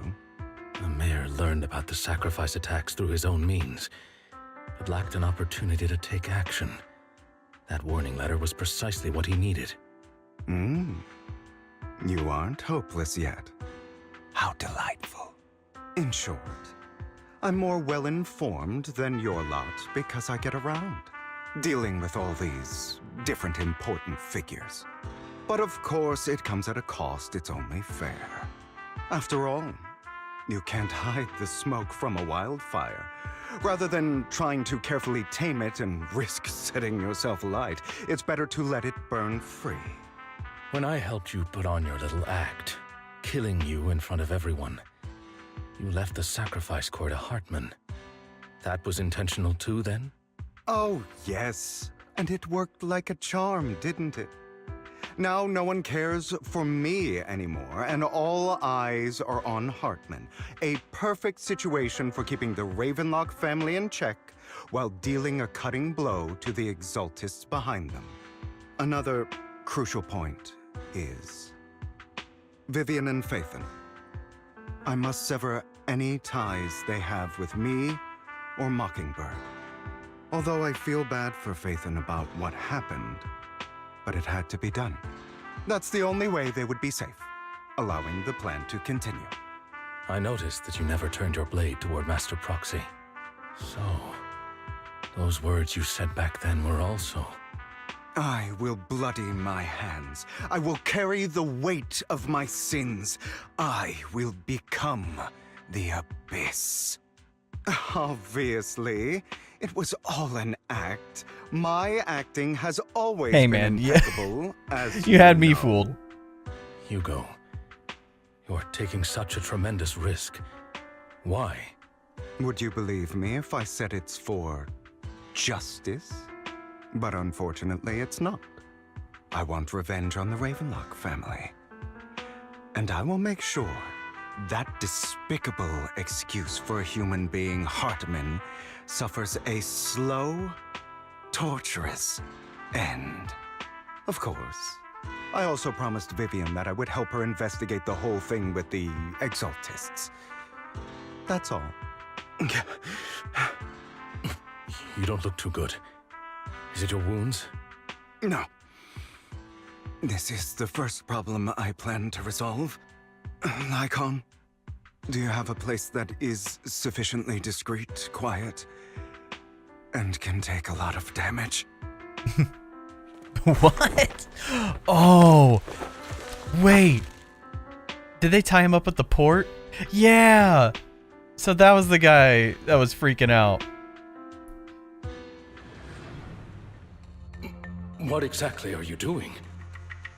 Don't look at me like that. If I didn't have to do this, I wouldn't. Hartman recently obtained a bizarre substance, most likely from those crazy Exaltists. After use, it allows control of the victim's mind, to some extent. You were dosed with it. Oh. To be more precise, Lycon, I deliberately allowed Hartman to put this drug in my cup to facilitate our previous collaboration.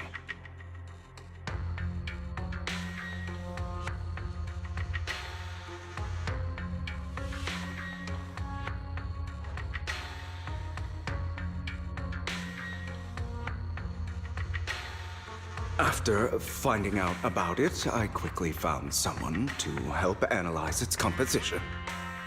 The good news is he gave me a very low dosage, perhaps because he was afraid I might notice. There's a different medication that can delay its onset, preventing me from actually being under his control. I simply need to put on a show in front of my dear uncle. The bad news is that currently there is no antidote. When I delay those effects, however, they will accumulate and erupt when my body reaches its limit. It may even break my mind. And that's exactly what's happening now. I need to endure those accumulated consequences. So, I will lock myself in this room for however long that takes. I've tied my limbs to prevent me from smashing this place or accidentally hurting myself. Anyway, after you leave, do not open this door, no matter what you hear. I recommend seeking professional medical assistance. This is advice. I received. I was from about a to say, I'm doctor? like, what are they supposed to do? Or are you saying you don't believe I can make it? So, Icon, come find me here at the scheduled time. All you need to do is smile and await my victory. What if I want to stop you? You know you won't succeed. You never have. And you never will. Well, time is short. Let's begin. I understand. Don't die, you stupid bastard.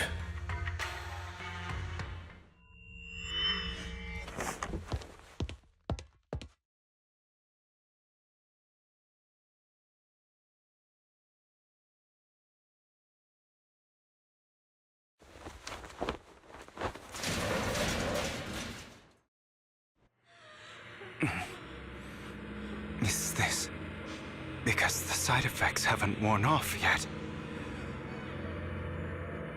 The icon's late. I'm surprised.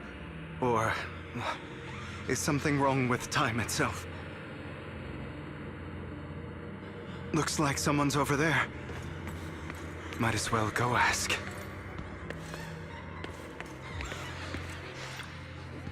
All these things are so creepy in my ear. Oh, he's hallucinating this. He has to be.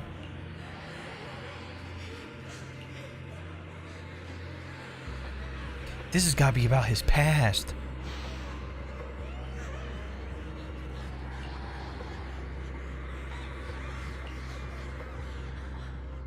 It's all your fault. Oh. I wish I had never given birth to you.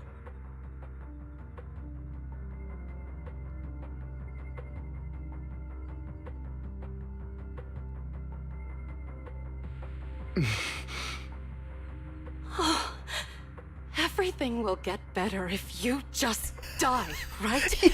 Oh.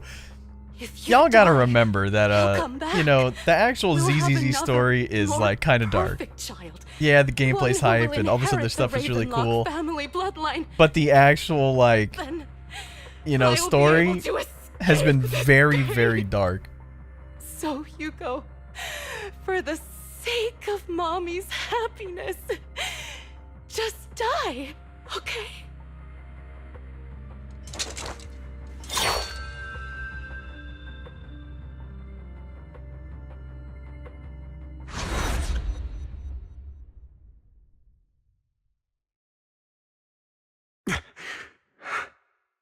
So, I wasn't awake yet after all.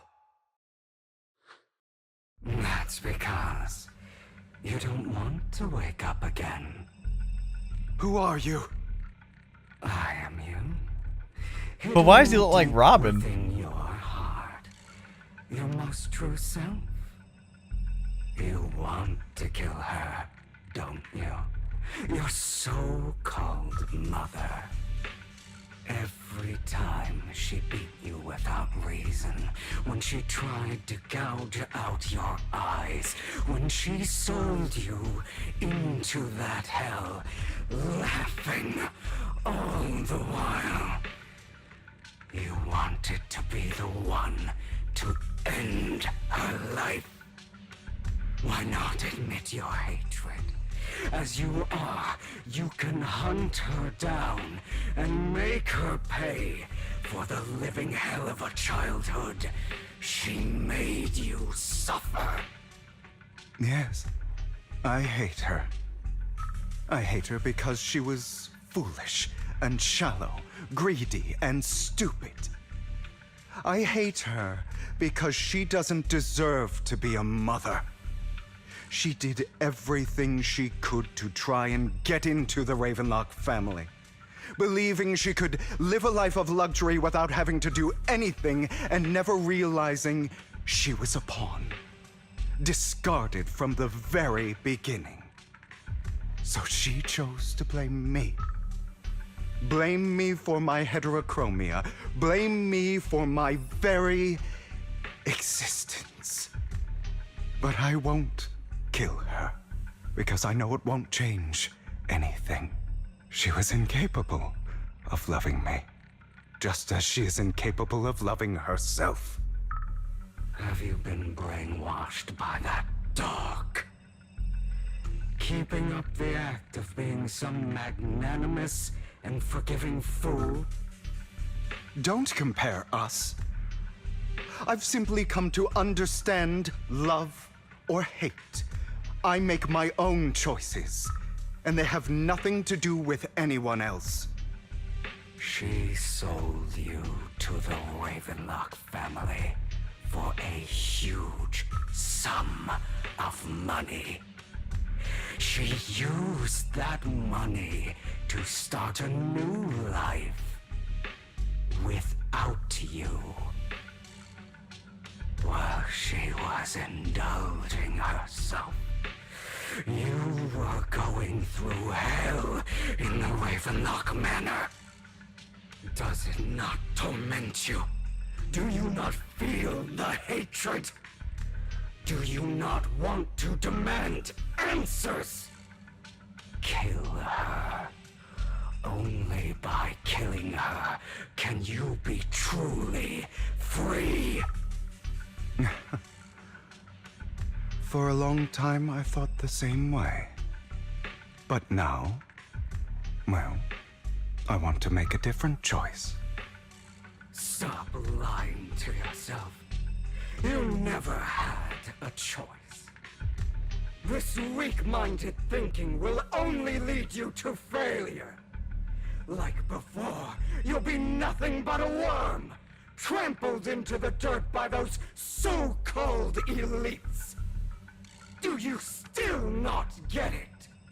This is how the world is, and always has been. Hesitate and you'll be the victim. If you don't grab your knife first, you'll end up being on the other end of the blade. If you want to change anything, you must first become the one who makes the rules. Just like that woman. The only reason she could treat us that way was because we were weak. So listen to me. Find that woman, kill her, and prove to this world your strength! It's what she deserves! Why forgive them? They don't deserve it. I'm not forgiving them. Or rather, I don't care about them. They don't even matter, at least not yet. You know, perhaps the person I hate the most, the one I truly cannot forgive, has never been someone else, but rather my weak, powerless past self who could do nothing but hide inside a closet and cry. I hate myself for having neither the strength nor the courage to resist. I hate myself for begging for so-called familial love, even after being treated so terribly. I hate that despite the pain of my wounds, I still hope to receive the carrot and not the stick. And that me is you, correct? So, I forgive you. I forgive myself. You'll regret this, fool. Your pretty words mean nothing. You will ultimately return here to me.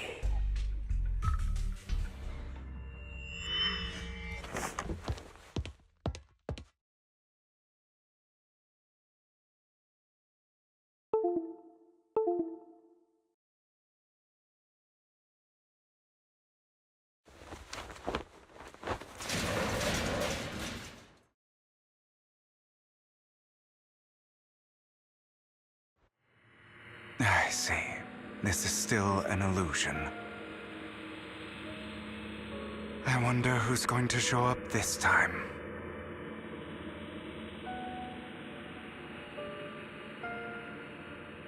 brother! Hugo, let's play hide and seek! I'm already hiding! You'll find me, right? Like you always do! Serena.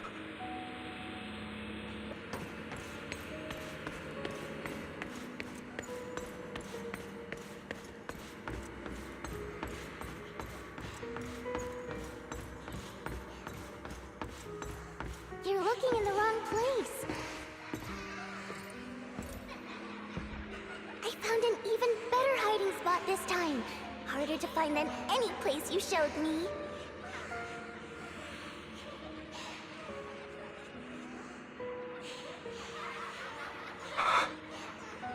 Hey, Hugo. Do you ever wonder why I had to die? It was because of me. That's right. It was because of you. It's all your fault. If only you didn't exist, I wouldn't have had to suffer.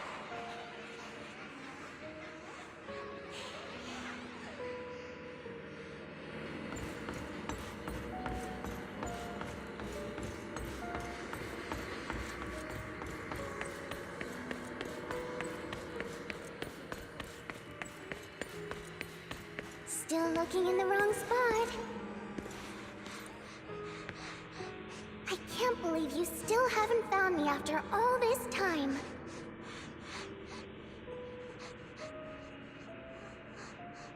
Have you forgotten about me?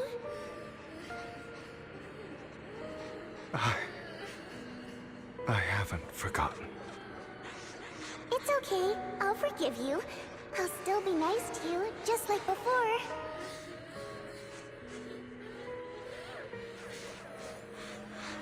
I was the only one who was ever nice to you, wasn't I? Yes. Then tell me, why do good people always suffer? Why is kindness always punished instead?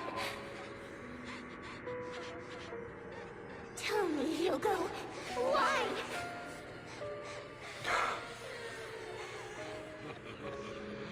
Hugo, are you lost? Go back the way you came. I left you a surprise there.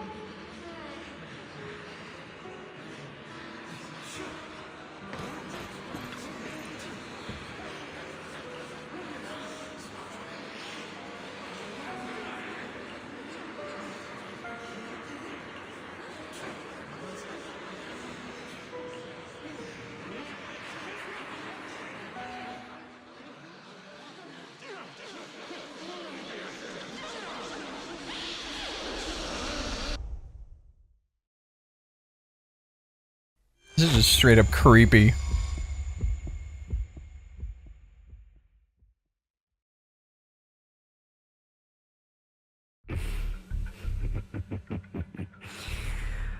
I told you that you would eventually return. We meet again, my friend. I told you, I am you. The side of you that you've always tried to deny existed. Of course. I know. This time it's about Serena. Right? Yes. Your half-sister. And the only child in the Ravenlock family who was kind to you. Unfortunately, it was her kindness that led to her untimely death. It was my fault. I don't like the way you blame yourself. Because that means I'm to blame as well. And I don't think I did anything wrong. Your mother sold you to the Ravenlocks. And your father, He saw your talent and wanted to use you to push the other children into competing with each other. My brothers and sisters wanted to get rid of me from the moment they first saw me. In their eyes, you were no more than a slave. But Serena dared to treat you, a slave, as if you were human. And so, she was fated to die. They tried to kill me many times, but I was careful, and they did not succeed. So they killed Serena, who was weaker, an easier target, and pinned everything on you. Serena died in your place. Those cruel brats thought that by reporting this to Father, they could use it to get They showed this off in the rival who threatened first half of the story in the previous update. Yet, not only did Father not blame you for the incident, he praised you for it. In this world, only the ruthless, cruel, and merciless can stand at the top. And that's exactly what you managed to live up to, no? You found a perfect opportunity thereafter to catch the ringleader of the group who framed you and almost beat him to death.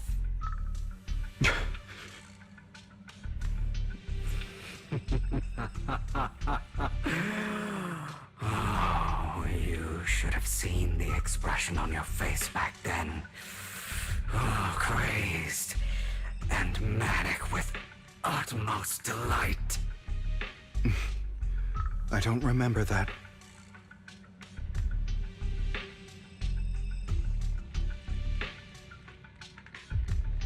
Here you go again, trying to deny your desires. Deep down inside, you've always wondered, asking yourself why these evil people never got the punishment they deserved. Why the world is so unfair. Don't you want to rip them to shreds? Just like that day when you beat that boy's face into the dirt until he was barely recognizable. His disgusting blood staining your fists. Recall your exhilaration, your cathartic release of rage, that outpour of hatred. That victory belongs Dude, this to inner demon is diabolical. You deserve it. Those brothers and sisters of mine are all dead. I cannot take revenge against the long deceased. They died by Hartman's hand, dying in the power struggle to become the Ravenlock family's heir, rather than by our scythe. Boring. Boring. I find it hilariously ironic. Children who would murder their own kin for scraps of power dead at the hand of their uncle who followed their example. Is that not karma? Power struggles pitting kin against each other, betrayal, suspicion, and hatred between people of the same blood. It's like a curse written into the Ravenlock family's genes. Laughably stupid. Don't forget, my dear, that the same blood flows through your veins.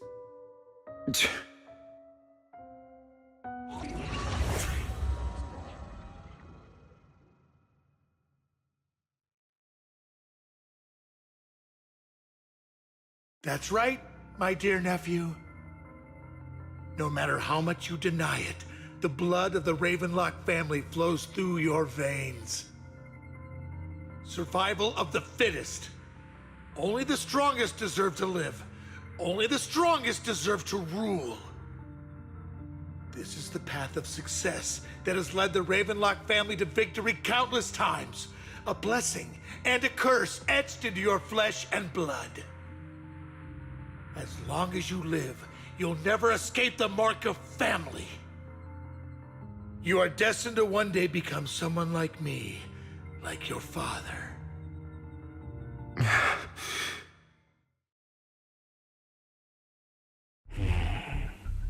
Is that fear I sense? I can see you trembling. Why does the Ravenlock bloodline terrify you so? I won't become like my father. Never. You won't become a failure like him. So relax. Our power eclipses him, and so does our ambition. So, do not deny your own desires. Do not resist your own ambition. This is the talent you were born with. The best gift fate has ever given you. Admit it.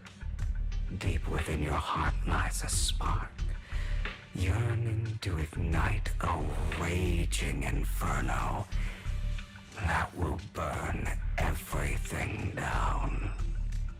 And I am that spark.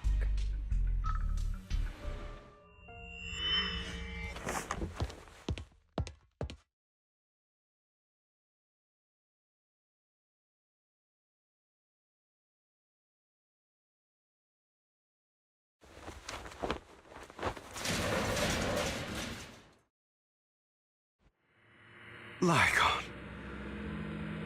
Never thought I'd be this genuinely thankful to see you. Oh no. It's definitely not over though. You can kind of tell, right? Means this never-ending nightmare is finally over, right?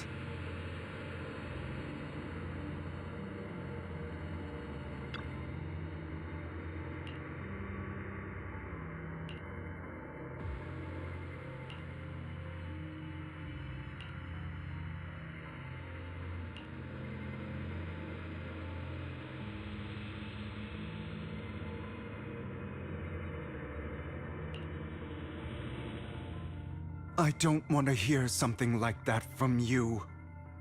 You have no idea what that man, my father, is really like. A person who stops at nothing for their own interests and ambitions. Just like what you're doing right now. And what do you think I'm doing this for? All of this was part of your plan. You knew where the Ravenlock family was going to be, so you set Mockingbird's target there. To seek revenge, you plotted to assassinate your own father, but he was too vigilant, and you failed. After almost being assassinated, your father was furious and locked everyone in the hall, but was unable to find the assassin. And what a coincidence that a hollow disaster just occurred in the vicinity. So he used it to eliminate all the unfamiliar faces there, turning them into victims of the hollow, an easy feat for the Ravenlock family. So, the one who killed innocents was my father, not me. You knew what choice an extremist like him would make, and you used the chaos to once again attempt an assassination. This time you succeeded. You killed your own father at the cost of innocent lives. Admit it, Hugo.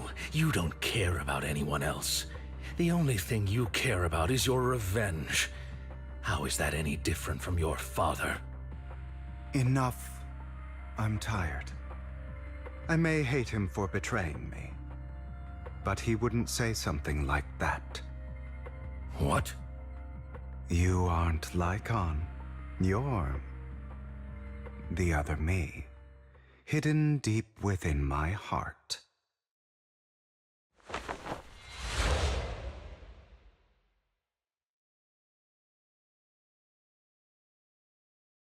I've been waiting for you, my dear. It seems you've already grown accustomed to this place, even turning the tables on me. Just as you said, you are me, and I am you. There's no such thing as having an advantage over oneself. We are ultimately one and the same, forever inseparable. Then you should know what I want to say. When you and Lycon split, you didn't even try to clear up the misunderstanding, didn't deny or argue against what he said. Because you realized that deep down, he was right about you. You just hadn't acted on it yet. Some people live only to bring more suffering into this world. Sometimes, murder is what brings justice back into this world. For that, I must stain these hands in blood. That's right. Just like what you said before you faked your death. Were those words really just an act? To slay the dragon, you must first become one with sharp claws, rending fangs, and strength enough to destroy anything. You know the truth better than anyone. If you hadn't hesitated and instead seized the first opportunity to kill your father, none of what followed would have happened. Innocent civilians wouldn't have died. Your partner wouldn't have lost an eye and both legs trying to save people. And Mockingbird would have never gotten to that point. You can save more people. Save good people. Save more lives than the evil ones you take. I've spent countless hours in regret over that incident. So why not submit to your true nature? You want to be the judge, jury, and executioner of this world. And you can. I wasn't responsible for Father's death. The true mastermind is my uncle, Hartman. His schemes to kill the head of the family were all so he could take control. Mockingbird was simply unlucky enough to get caught up in it. So, for a behemoth like the Ravenlock family, with its roots so deep, a single person's death, regardless of who that person is, wouldn't change anything. Of course, whether it's Tops, the Mayflower family, or even the entire world, it's actually all the same. I refuse to be dragged down by pointless hatred any longer. You foolish, stubborn idiot. Do you understand the power of hatred? Have we not come this far precisely because of it?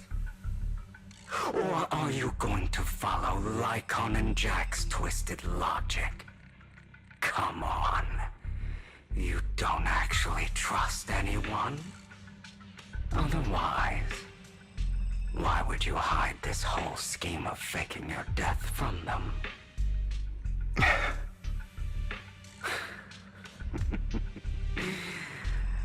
You've built an impenetrable wall around your heart, keeping everyone out. Of course you are right to do so. No one in this world can be trusted. Always. All you'll receive is hatred from your own blood and no love. Suspicion from your companions, and betrayal that comes all too easily. But the most ridiculous thing is that you want them to trust you. You stay silent and long for them to notice your suffering. You yearn for your companion's understanding and trust. Idiot. That's why you are incapable of exploiting them for your own ends. You care about their safety even more than your own. But remember, only the weak need companions. And we are children born from hatred. We are different. I'm not gonna lie, bro is a yapper, dude. Let's get out of this fever dream. I don't need to be. Come. Let me show you what powers we can wield. But you are me. And I'll never lose to myself.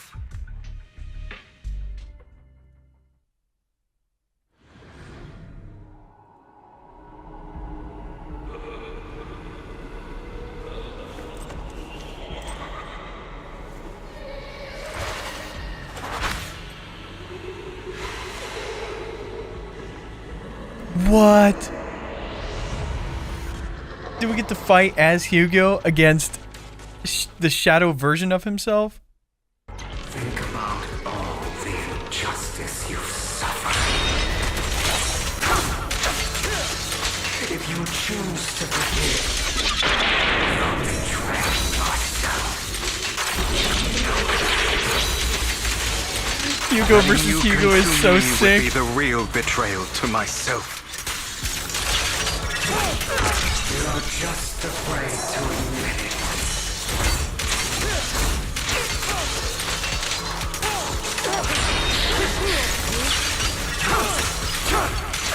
You're too scared to face your true self and what you truly desire.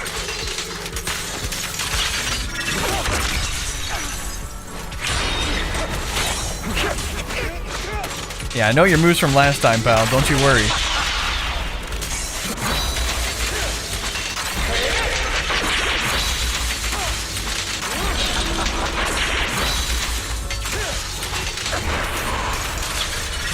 Trying to kill me. You think you can just get rid of me?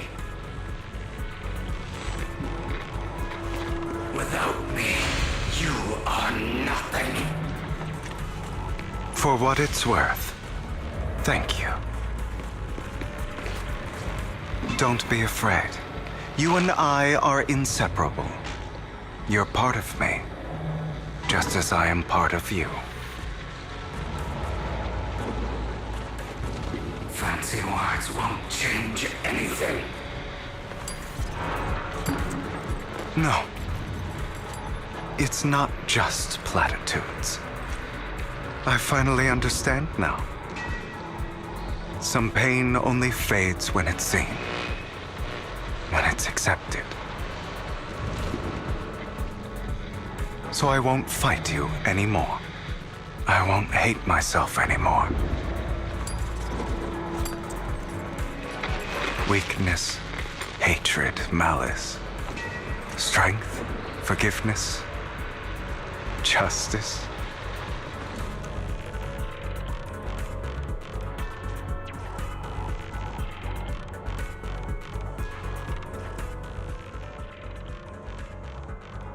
Finally, it's time to meet up with Lycon. After like an hour of hallucinations. Hugo, it's time.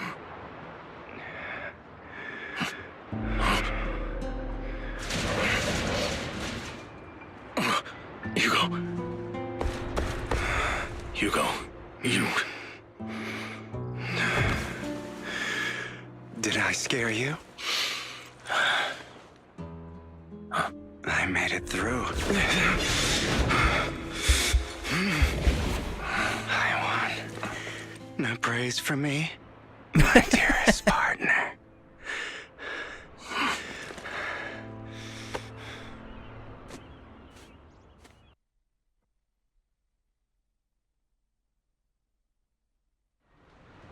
This is just like what I saw in my dream. I guess there are still some lingering side effects. I mean, considering how hard you were tripping out. Yeah. Ah, my former partner. You're still as punctual as ever. Are you sure you are fully recovered? How about we fight, and I'll show you how recovered I am. I refuse to fight someone who is in need of medical attention.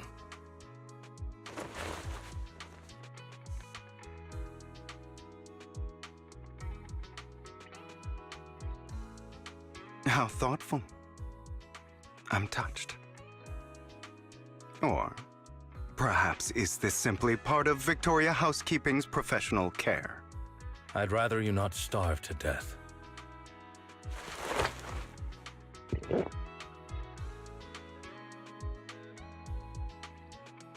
Not to your liking. I'm fairly certain this is the same kind as before. No. I've just gone too long without food. It feels a bit uncomfortable. Either way, thank you. Now tell me, what exactly happened in the warehouse? Just going a bit crazy from... you know what? Were you expecting anything else? But I did have a very long dream. A dream about many things from the past. If I had to put it into words, it would be like giving myself psychological therapy. You seem like you could benefit from some too. How about it? Want to book a session with me? Trust me, I'm a pro. Seems you really have recovered. Well, of course. I'm feeling pretty great right now. Like I could argue with you all day on every petty detail of who exactly was in the wrong back then. I wanted to ask, what you said about Mockingbird before, when you faked your death, was that part of the act? Oh, you mean the part about how Mockingbird has never really changed anything or saved anyone. I didn't expect you to still be so hung up on this. Interesting. After all, it was you who chose to betray Mockingbird. To betray me. Just as I said before, I never considered Mockingbird a failure. Perhaps Mockingbird deviated from its origins, but it has its value. You shouldn't reject the things you've done. Or Mockingbird. I have contemplated this before. Yes. Mockingbird has helped some people and has genuinely managed to cause trouble for those who abuse their positions of power for evil. Yet those in high positions still possess immense resources, and the people we helped remain destitute and suffering, willing to become slaves to those in power for scraps. But just as you said, even if what we did was childishly idealistic and flawed, as little as we actually achieved, even the slightest change is by no means meaningless. Nothing holds more value to me than Mockingbird.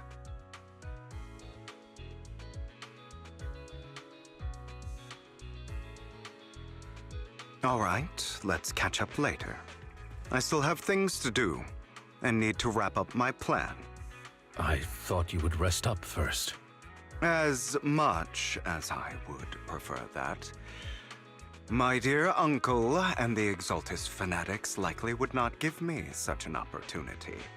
If all has gone to plan, the fish will have taken the bait already. And if everything goes very well, I'll soon have solid evidence of the Ravenlock family's crimes. Well then, thank you for your assistance, former partner. Let's part ways here. I'll go with you. Lycon, surely you don't think that because I just recovered, I'm too weak to deal with those useless fools. Hartman's actions will disturb the safety of New Eridu. As I serve the mayor, I should intervene. Very well, whatever. Let's go. And don't slow me down.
He set everything up for this to happen.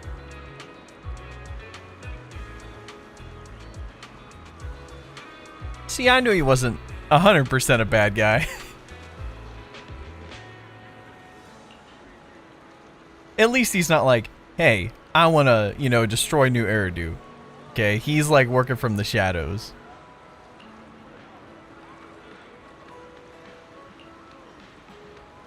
Yup.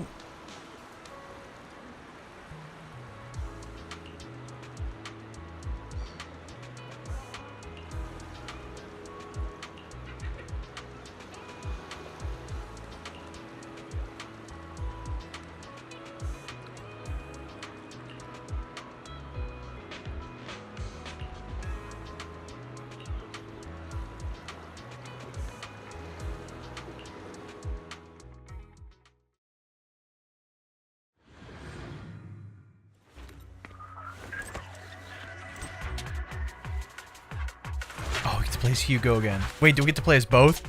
The I'm team? Sure you've heard Yeah, about the missing the workers squad. from companies under the Ravenlock family too. Not gonna lie, he's kind of fast. Those are Ravenlock's men. The workers with them are the victims who were tricked into going into the Hollow.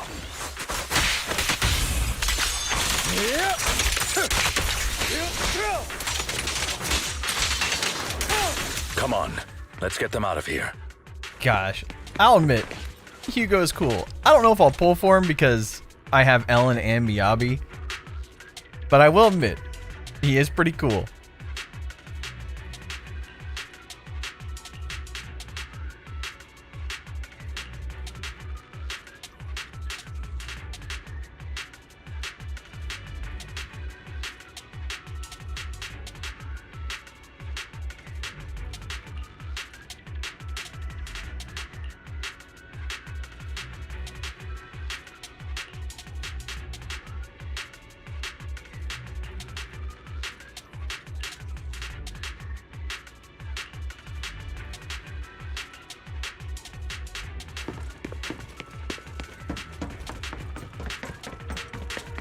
Bunch of nobodies.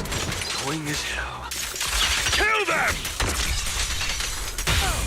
You're welcome to try.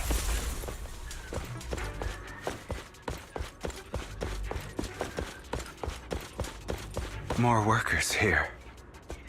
And quite a lot of them.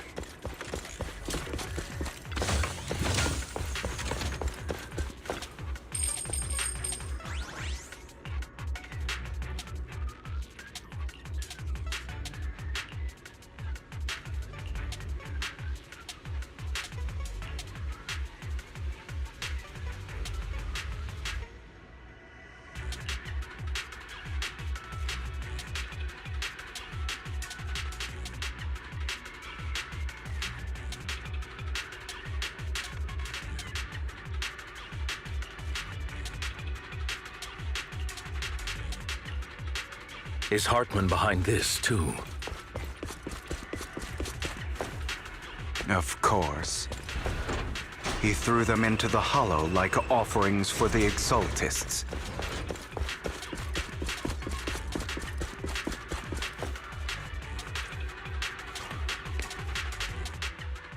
There's more over there.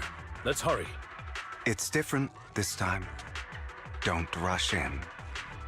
Let's listen in on what they're saying first. I still need more direct evidence to ensure the plan is absolutely foolproof. The compensation you promised. It's all real, right? All we have to do is follow you into the Hollow for some simple tasks, and you'll give us a huge sum of dennies. It sounds real suspicious. Shut your trap.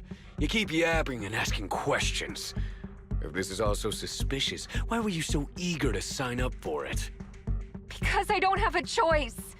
My daughter was previously caught in the Hollow disaster and suffered severe corruption. The treatment costs have completely drained our family's savings. So that's why... It's the same for me. A serious illness at a senior age. I need the money. Who would risk taking a job like this unless they were desperate? I'll do it. No matter how suspicious. As long as I can get paid, I'll do anything. Even risk my life. Wait, you people from the Ravenlock family, you're part of a big company in Tops. You wouldn't go back on your word, right? Don't worry, you'll get every dinny you were promised. But before we start, you all need to take this medicine first.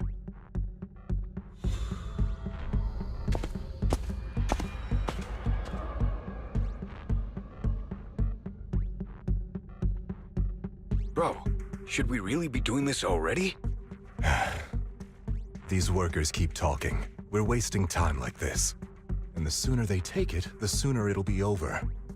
Consider it an early release for them. What? You didn't say anything about having to take pills before. Look, this is good stuff, all right? It'll increase your ether aptitude. There's tons of people who'd kill for something like this. Exactly! You'll be working in the Hollow for several hours. This is essential medication. You have to take it before we continue. If you refuse, then you can forget about the job. Of course, you won't receive the compensation either. Lycon, what are you doing? Rescuing those workers, of course. There's clearly something off about those pills. We can't let them take them. Now is not the right time. As I said, we need more evidence to ensure the plan works. And as I said many years ago, you can't exploit innocence to achieve your goal. So that's how you see it. If that's not what you want me to think, then explain everything to me. All right. It's a little complicated, but simply put, these workers will be fine. Of course, it's your choice to trust me or not. But if you try to rush in, I will stop you. I trust you.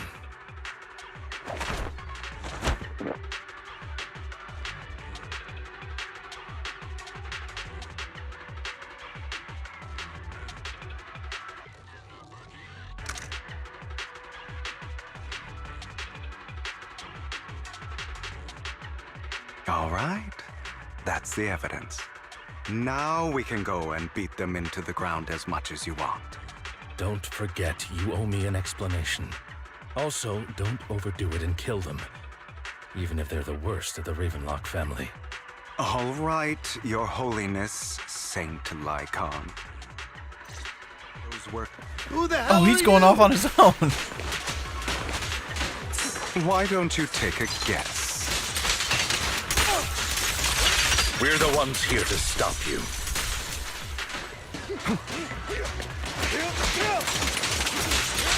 Can't remember the last time we worked this well as a team. Your legs, how are they feeling? Having him be Otto is great. Before I get I'm fine. Look how To be fast honest, Lycon stunned him, bro. I think I prefer the way you used to fight. Let the party begin. Oh. You had a lot more aggression. His ult. Oh, that was cool. God damn it! Who the hell are you? How dare you mess with the Ravenlock family? Ravenlock. Savor the name while you can, for it will soon cease to exist. What's that supposed to mean? It means exactly what I said. I think this might be good for you. Sever your ties while you can. You still have a chance to walk your own path. The family's honor comes above all else. Is that really what you think? I saw the compassion on your face just now. You're not from the main family, right? That's why you were assigned to these trivial tasks.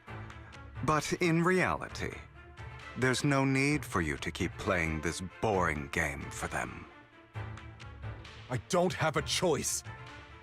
From the moment I was born into the Ravenlock family, You always have a choice, if you're willing to act. All right, let's end the small talk here.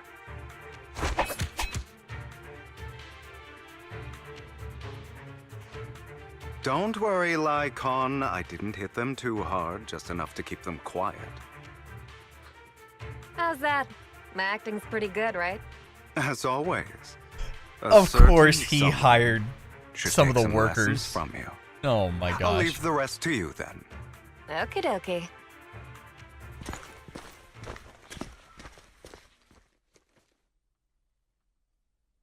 Okay, now can you tell me exactly what's going on here? Yeah, for real. As you can see, that worker just now was actually an informant of mine.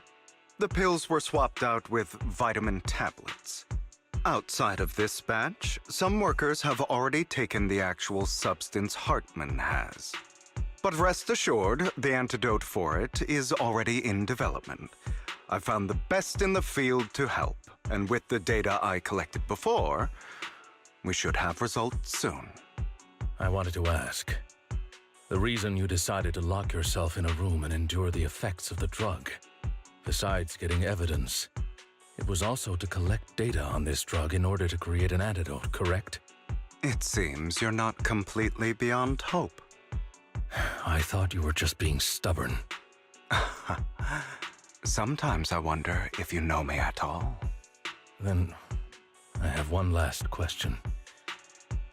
Why did you never tell me any of this back then? The truth is, I heard everything.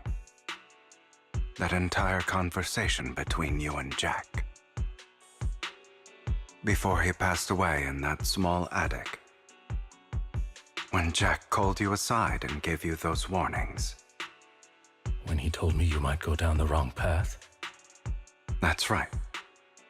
You never said anything. What would I even do? Scream and rage over your suspicions, or get on my knees and beg for you to trust me? You know there's no way I'd allow myself to do such a thing. Besides, back then, even I was confused about myself. Jack, he... It's all in the past. You don't need to explain anything to me. Enough. We should get going. If we're going to reminisce over the past, we should find a more suitable location.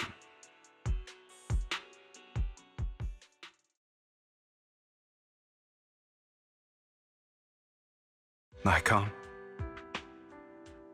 That incident back then. I didn't do it. It was a scheme Hartman devised to take over the family. It was Hartman who killed my father, too. I only discovered the truth long after the fact. I did indeed attack my father, and I thought he was dead. But he wasn't. I couldn't kill him. And even before that, if I hadn't hesitated, none of what followed would have happened. Even now, I still think they deserve death.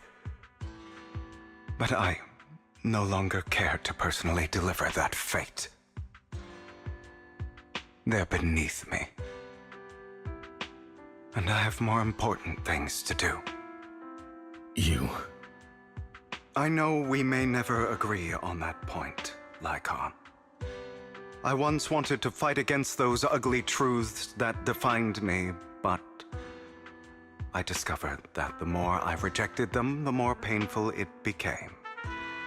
So, I could only accept that crazed, hateful, and malicious side of myself. As long as I know I will never become like my father, like Hartman, that is enough for me. You've changed. But I think that might be a good thing. Don't patronize me. You've changed a lot too, compared to before. I still disagree with Jack's words. And I won't forgive your betrayal. I will walk the path I believe is right. Even if I must tread over thorns and through the mud. But I will also allow you to walk your own path. Lycon. Should I say thank you? You're welcome. Come to think of it, we haven't talked about your legs and eye. It was just an accident, not your fault. I'm doing well now. I hope you are too. On the contrary, perhaps I should be the one apologizing. I misjudged you. I used to think you wanted power, that everything you did was for your own ambitions. I thought you wanted the power to pass judgment on all in this world like a god. I am a god. I am my own god. Or you could say that in this world, everyone is their own god. There are many things that we are powerless to change. But there are also many choices we can make. Just as I said before, I am the only one who can kill me or save me. I'm glad you think that way. Let's go. I still have one last thing to do. To witness the end of Ravenlock.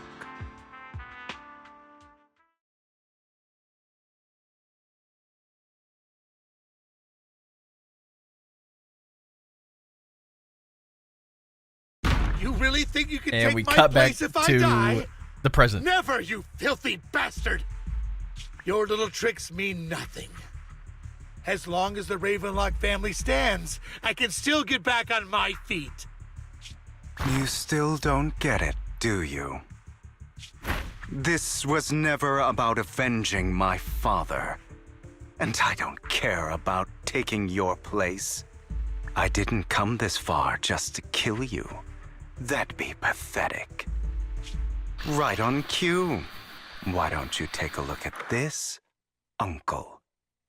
On behalf of TOPS, I'd like to clarify that we had no involvement in the Ravenlock family's actions.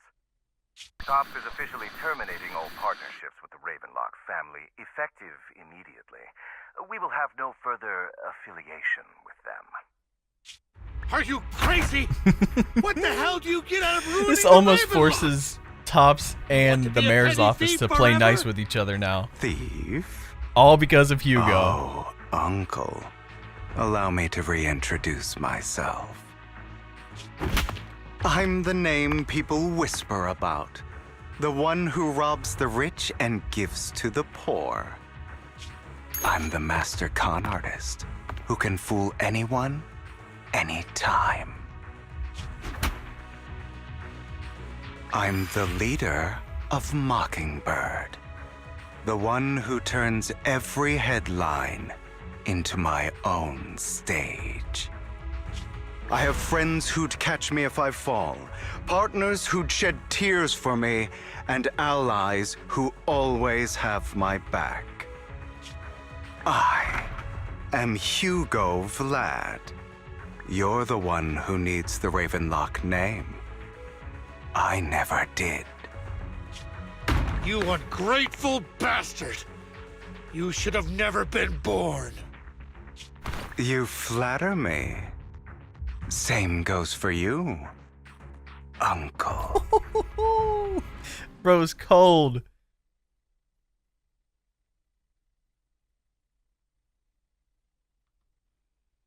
You've done well, Vivian.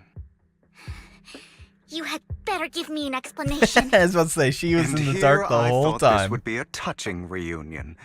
What's with all the anger? Hugo, I'm a member of Mockingbird too. And I mourned your death. Listen, Vivian. I don't want you or the people you cherish to get caught up in danger because of me. I've always been selfish, so I don't hesitate to use you all as variables in my plans.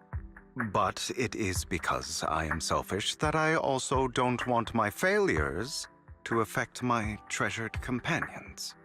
In any case, if you were in the same position, would you not make the same decisions? Lycon's taking care of everything outside. We should go. Also, Belle, thank you. And I'm sorry for the whole act where I threatened you. It was the only way for Hartman to drop his guard against you and leave you be.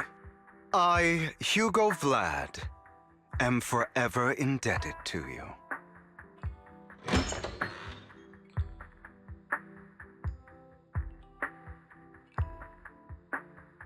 Master Proxy, although it is late, there is some important intel that I must give you now. So, Lycon, you knew about Hugo's plan to fake his death? I was simply playing along. After all, I could not determine whether Hugo's plan would pose a threat to you. You are a student of the mayor's late friend, and I am obligated to protect you.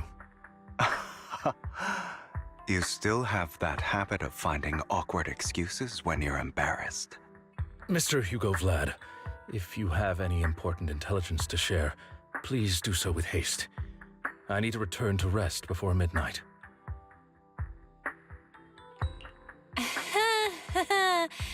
You two sure are close. For the sake of a certain old fossil's sleep schedule, I'll keep it brief. I learned from Camille that Dina intends to embed the sacrifice core into the sacrifice. Apparently, it will make the sacrifice much stronger. Sacrifices created this way will not retain their minds and will indiscriminately attack all living beings, including their creator. So the Exaltists don't do this. It would bring them no benefit. But Dina's concoction can control people's minds. If a person takes the pill and is injected with the serum Landon left behind, the sacrifice would be under its creator's control. Although the dormant sacrifice has been destroyed, Dina found a batch of that serum her father created and wants to create new sacrifices. Never mind the sacrifice. Hartman's sacrifice core is a fake. We don't know where the real one's gone. The real core has always been here. Here? In Lord Phaethon's video store? Vivian, do you remember when I suggested you give that collectible to our dear Proxy? Oh, no I way. remember. But that was just an ordinary pendant. And I've met the person who submitted it. She has absolutely no connection to the Exaltists. How about our dear Proxy take out that pendant so we can take a look?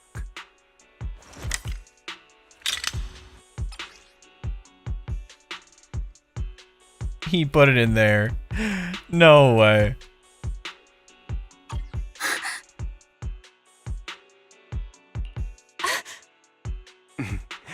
I'll take your surprised expressions as a compliment for my little trick. I will hand over this core to the mayor as agreed. Since he fulfilled his promise to protect Vivian and the manager while I was pretending to be dead, I won't go back on my promises. No wonder the mayor would promote rhetoric favorable to Mockingbird. I can't believe I thought he was actually being sincere. Since we have the sacrifice core, all we have to do now is stop Dina from using innocent people to make more sacrifices. Yes, and we need to destroy the last batch of Landon's serum. Hopefully with no options left, Dina will give up her obsession. All right, that's the important stuff. I'm going to go and confirm where Landon's serum's been stashed. I'll contact you again once I have something.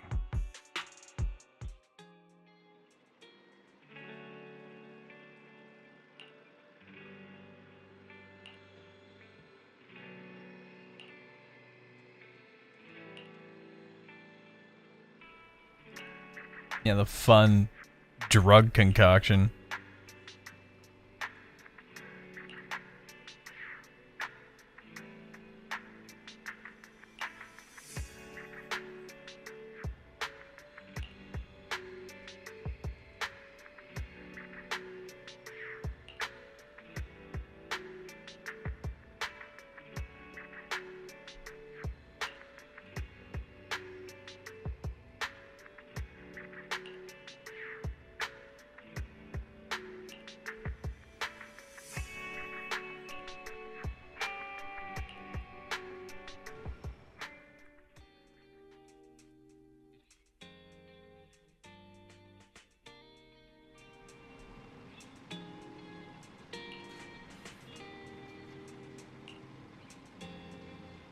Yeah, let's definitely get rid of that.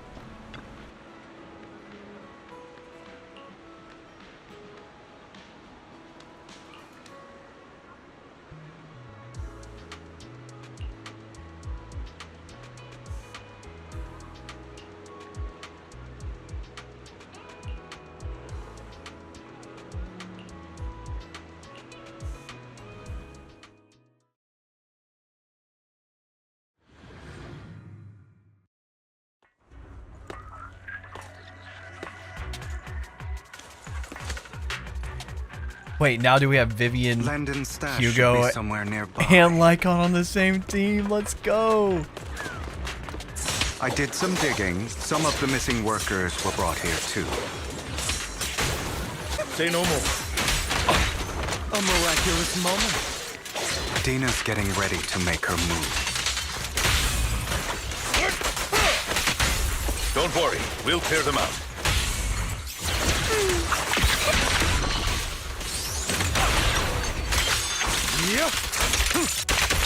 Yeah, this team comp might be pretty good, honestly.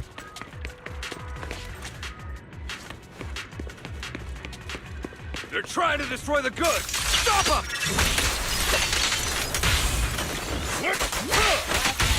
We need to take care of the guards first. Stay away from me. Better not get my trick. Some of the serum is stored in this warehouse.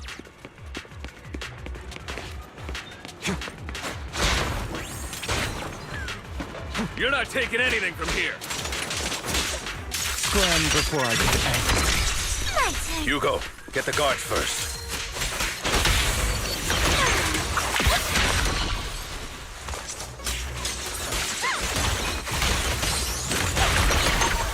Understood. Together. You just stepped into your own grave!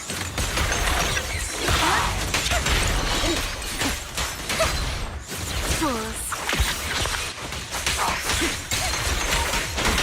Allow me to reach you.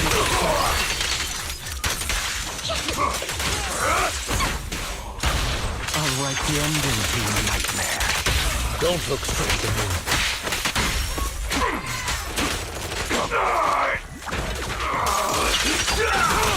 Prostrate yourself before the abyss.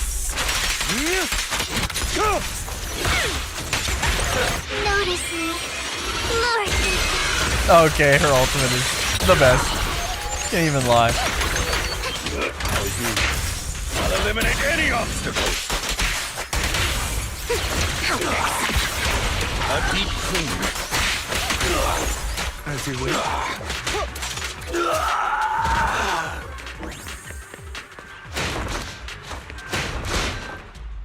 More of Landon's serum survives than expected. Fortunately, since they're still here, it means Dina hasn't executed the final step of her plan. There's likely a lot more stashed around here, and we have yet to locate the missing people. Our actions here won't go unnoticed. Perhaps they're making plans to deal with us on their side. With Landon and Dina's concoctions combined, she may be capable of creating a sacrifice that obeys her. If it comes to that, this will get far more troublesome. How about we split up? Hugo and Lycon will destroy what remains of the substance around here, and Vivian and I will go search elsewhere. Very well. Let's go with your plan. But be careful if you encounter Dina and her people. According to Camille, she's absolutely obsessed with completing her father's dying wish. Who knows what she may try? Let's part ways here for now.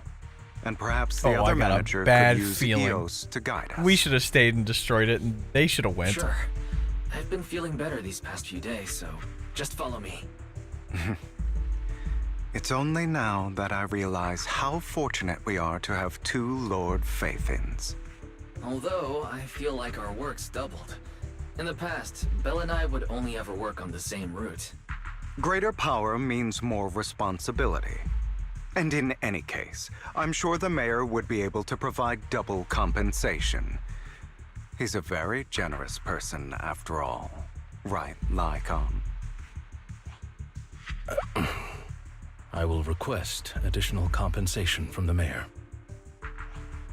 Compensation is just one aspect.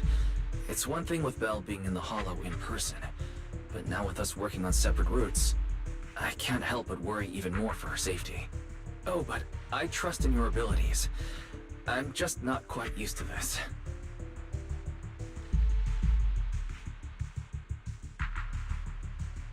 No! No! Why are you shedding a tear? Don't!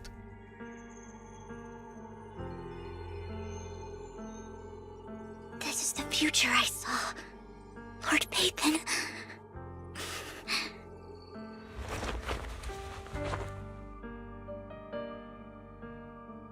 I'm sorry.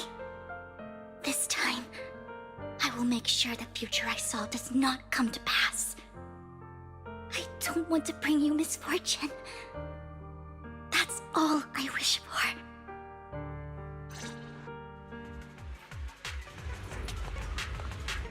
What's gonna happen, dude?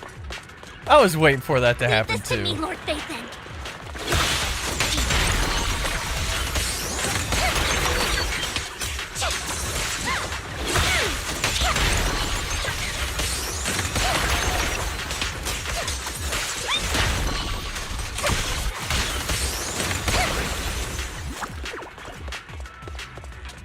Lord Pathan, there might be more serum here.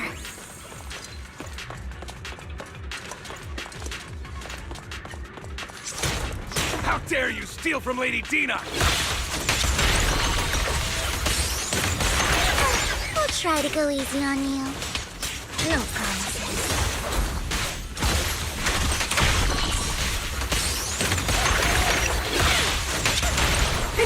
What's up?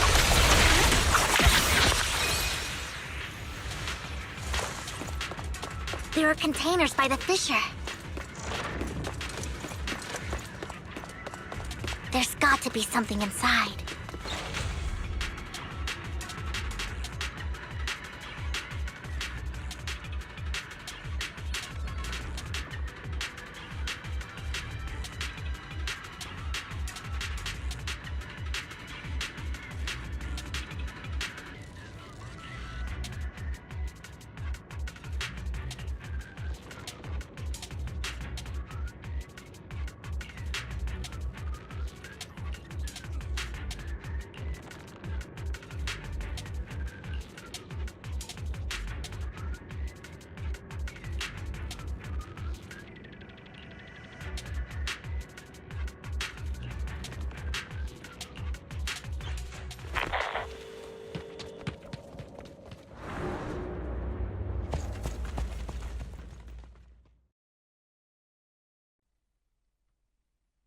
It must have Of been tough course. for you to find this place. Vivian, if you had stayed out of it, I wouldn't be so eager to get rid of you. Those people have been taken to safety. You're all out of options. They're just mere test subjects. So what if they get away? There will always be people consumed by greed, and therefore, they will come willingly to me. In any case, what are a few sacrifices in comparison to the completion of Father's grand ambition? Dina, you deceived those people. They didn't come willingly to you. You tricked them, just like Landon did back then. Deceived? Father gave hope to those who had everything taken from them by the Hollows. Vivian, you once rejoiced at the hope Father offered you, too. Before Father took you in, you were no more than an omen of disaster that no one wanted. It was Father who gave you shelter and a purpose for existing. Do you remember the first time you bestowed a blessing under Father's guidance? How did you feel when that person looked at you with adoration and gratefulness? That was the first time you felt hope. Like your existence had a purpose, right?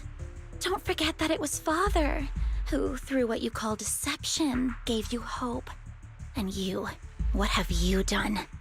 You basked in Father's attention and everyone's adoration, only to destroy everything.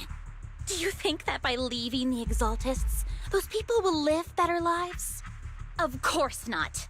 Those who suffered under the Hollows will only continue on as walking corpses, without the hope Father gave them. Do you really think you're some sort of savior, Vivian?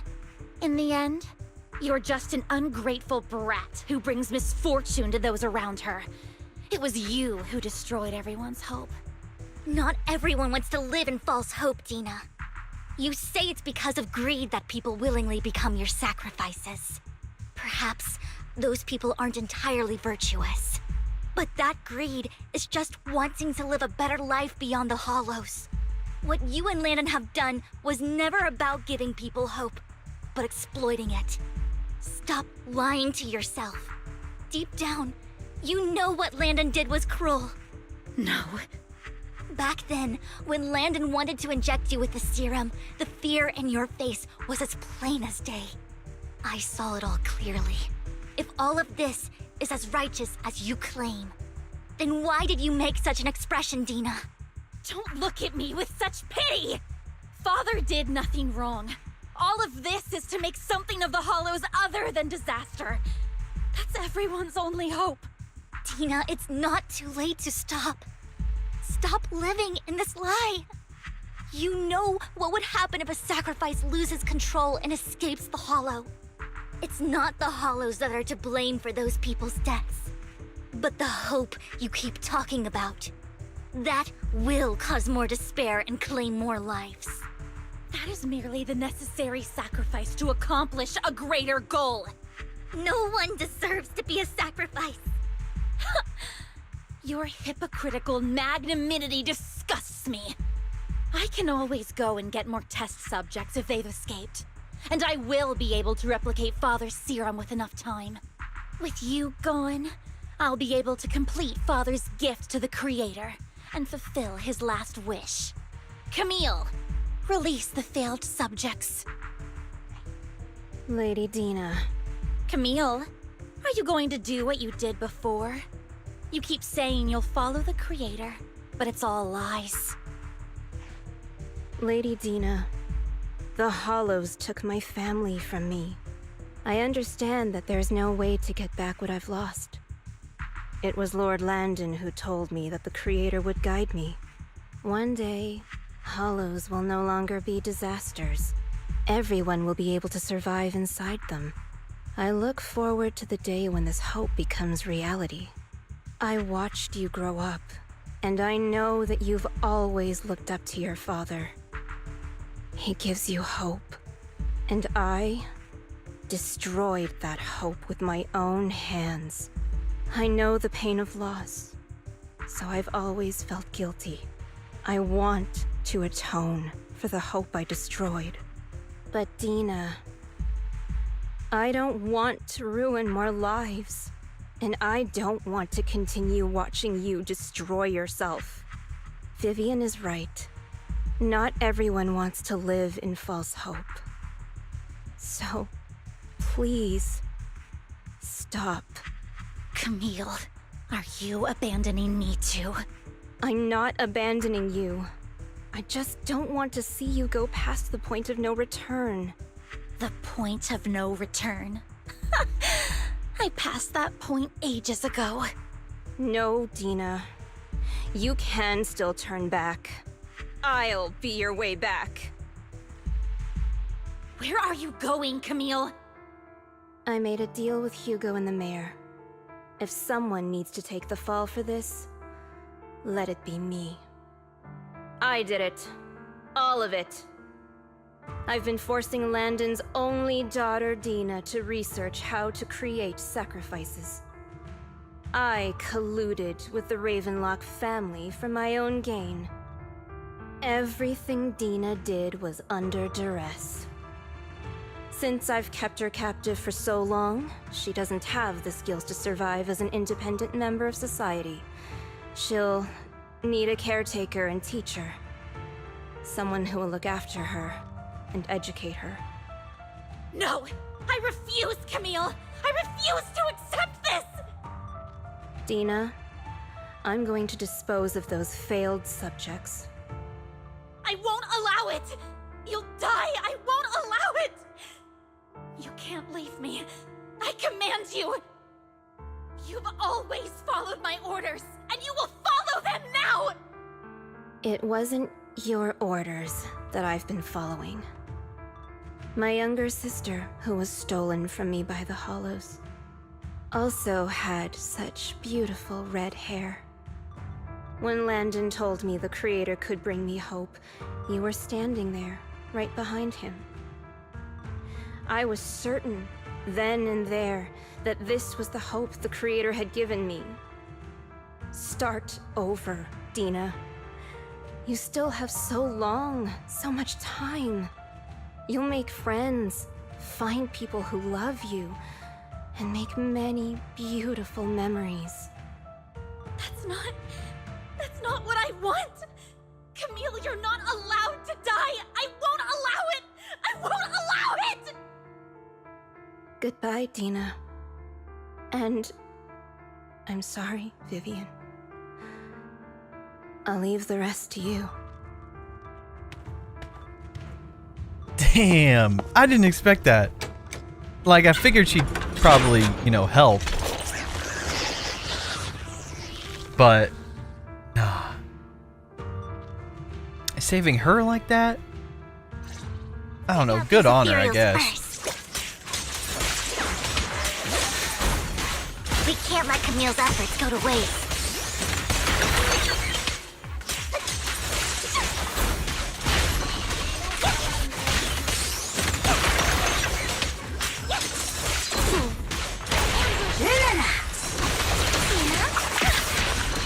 You better not get my trust in.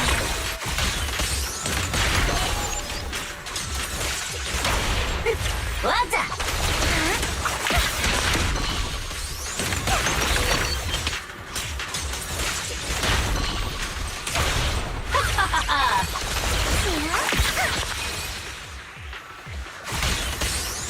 Let's go after Dina, Lord Phaethon.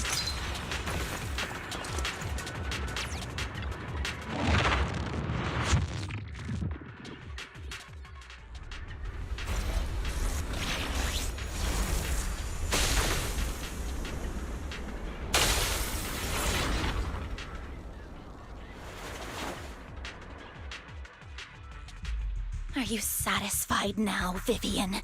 You were the one who brought yourself to this point. You're saying this is all my fault? Losing my father, losing Camille. I wish you had never come into my life. At first, when Father brought you home, I was happy. There are so many Exaltists, yet Father never allowed me to get too close with any of them. I never had any friends either. But when Father brought you back, he told me to take good care of you, that you were my first friend. I was also so happy the first time you took my place in helping Father select a person to receive the blessing, because it meant you were different from all those other people. You could stay with me. But soon, I grew jealous. You took the attention that should have belonged to me. You even took Father's love from me. It's only because of my ability that Landon... I know, but... Vivian, jealousy is something you cannot control. Of course, the same goes for fear and hatred. I was terrified that one day you would look at me and shed tears. I knew if that day ever came, Father would not hesitate to force the blessing upon me. And when that day did come, I hated you for causing my father's death. Tina, you knew everything about what happened back then, so... why are you still defending Landon? And why didn't you tell me back then? If I had known earlier, maybe I could have found a way. Because it's the only thing that makes me more special than you, no? It proves I had Father's trust. I was more useful to him. Vivian, you said you wandered without a home ever since you were young, hated by anyone you encountered. You were happy to gain recognition from everyone and help Father when you were among the Exaltists. But in the end, you discovered you were being used, so you felt betrayed and hurt. Then, what about me? All I ever had was my father. I've never known a life outside of the Exaltists. Ever since I was young, my only purpose was to help Father select who was to be blessed. The only purpose I had was my father and the Exaltists. I've never been taught anything else, Vivian. It is what little value I have, and have ever had. In the end, you took even that from me, and completely destroyed it. You think you're doing good and fighting evil. You've only managed to affect a small part of your world. But have you ever wondered if maybe that's all there is to my world? I never wanted to hurt you. You were also my first friend. And that's why I wanted to save you back then. Save me? You and Camille all talk about saving me. Why don't you understand? To me, loss is so much more painful than death. Tina, you can start over. Everything Camille did was so you could live on. Let's leave the Hollow together. There are so many amazing places in New Eridu. This time, I'll take care of you. I've also met so many amazing people. I'm sure they'll love you too. Okay, Tina? Vivian, I can't forgive you. And I don't want to forgive you. I have nothing left. If what little hatred I do still harbor were taken from me, well, I refuse to be so pitiful. I won't apologize, Vivian. No. She did it to herself? Nah. I don't want to hate myself, so I can only hate you for killing my father, and hate Camille for leaving me. That's just the kind of person I am. Hateful and despicable. I refuse to owe anyone anything. I refuse to feel regret. I won't. Vivian, I will keep hating you. I will take all who are precious to you. I will also hate Camille, so I won't do as she wished and start a new life. Vivian, if you had never existed, if I had never, you would be... Lord Phaethon, please do not interfere. She was my first friend. I'm going to bid her farewell. Is this the new sacrifice? Oh no.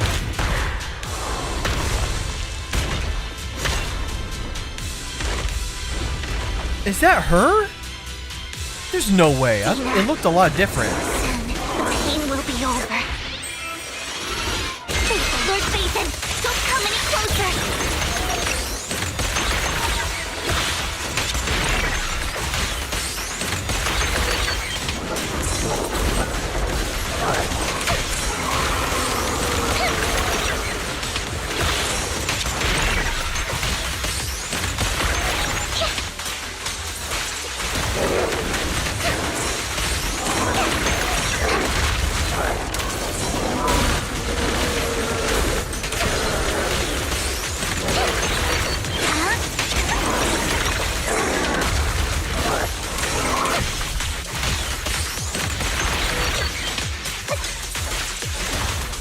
The music is insane too.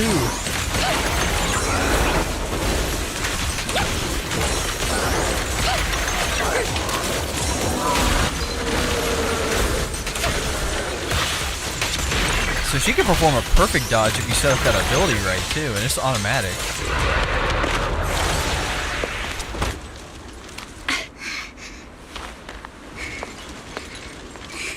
Behind you! I was about to say, why is she crying again?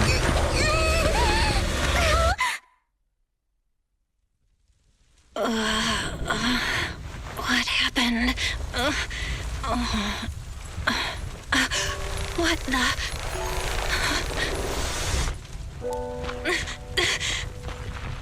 Vivian! Belle, don't come near me. This is No! my own choice. That's why she picked it up earlier. I will change the fate I saw. Vivian! I just want you to remember me when I looked my best. No, you can't do this. You're actually gonna make me cry. Vivian!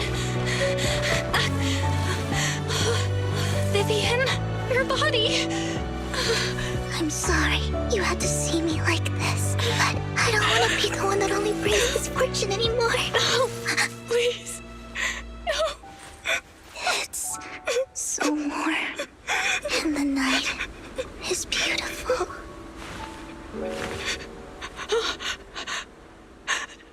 Vivian?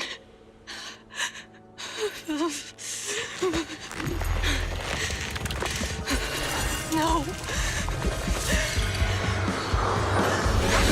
It can't end like this.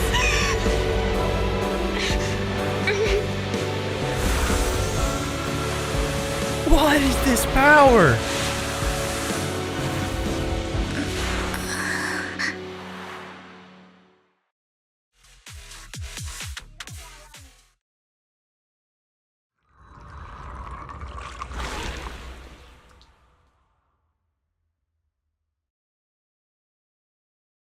Belle, you're scaring me.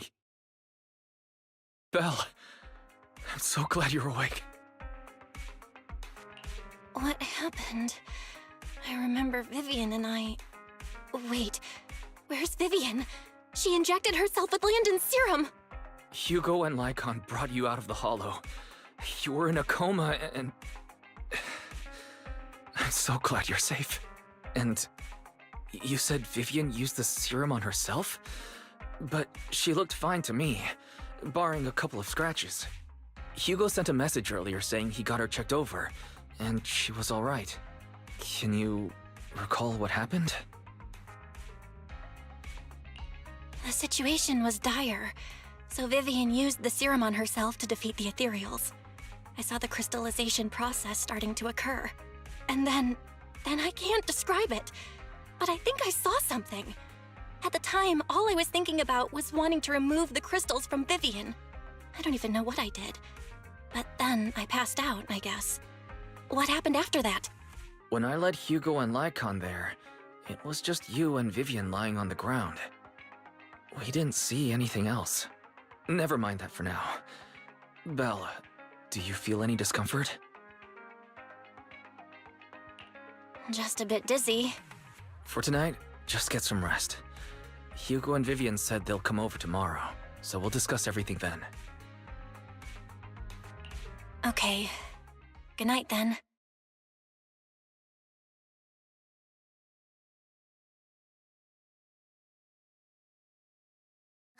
Lord Phaethon! How are you feeling? No headaches? Like We should be asking you how you feel. loss of appetite? Vivian? I was just so worried. Sorry. Anyway, Lord Phaethon, I'm so glad you're okay. What happened this time was all my fault. You only became an ethereal to defeat Dina. If it weren't for you, neither of us would have made it out alive. So, what happened? Belle said she saw the crystallization process start, but I didn't see anything through Eos. Hugo, Lycon, did either of you guys see anything strange? Allow me to explain. Miss Vivian told us what happened after she awoke, and the mayor arranged a full medical checkup for her. Based on the results, Miss Vivian indeed shows mild corruption sequela. But if the crystallization process had already started, the lingering effects should be far more severe. To be precise, if the process had already reached the point of mass surface crystallization, it should have taken no time at all to become an ethereal. So, the mayor theorizes that it was the etheric energy within Master Proxy's body that affected Vivian's condition and the surrounding etheric particles, causing Vivian's corruption to recede. Essentially, corruption is a reaction between the etheric particles inside the body and in the surrounding environment. Therefore, it's not necessarily irreversible, just that currently our mainstream method of defense is prevention. How come I didn't know I had this ability? How's it even possible for me to influence other people's etheric particles? That makes it sound like I can manipulate etheric energy at will. Master Proxy, you are special. This is a gift your teacher left you. Our teacher? So this has to do with her? I don't know all the details, so I cannot explain everything to you. My apologies. However, Miss Yixuan might be able to answer some of your questions. She will visit you sometime soon, so please feel free to ask her any questions you may have. She has quite an eccentric personality. If she causes you any inconvenience... If she causes trouble, can I file a complaint about her to you? Master Proxy, you have always been a people person, so I trust you will handle things just fine. That just makes me more worried. In any case, the mayor has asked me to give everyone his most sincere gratitude. Unfortunately, the mayor could not come personally, but has promised everyone a favor. Provided it's within his means, he will offer his unconditional assistance once. There is no time limit on this favor. Unconditional, What if I wanted his position as mayor? If that is what you desire, then the mayor and his subordinates will be first in line to vote for you in the next election. As for the other votes, you'll have to work for them on your own. But should you assume office, I hope you take full responsibility for handling all day-to-day matters and lead by example. By sheer happenstance, the mayor has provided you with a copy of his current assignment, the City Waste Sorting and Processing proposal. Old fox. Well, can I request Lord Phaethon's? The mayor imagined you might ask. I have prepared all the necessary documents, and the ceremony expenses will be covered by the mayor as a gift. As long as Master Proxy agrees, we can sign and process the documents immediately. But this matter requires mutual consent and cannot involve coercion, confinement, or one party's lack of consciousness. Stop! I would never do that to Lord Phaethon! Probably. At least not today. As for you, Master Proxies, the mayor has some sense of what you desire. That said, he hopes you might speak with Miss Yixuan first before you decide the timing of that favor.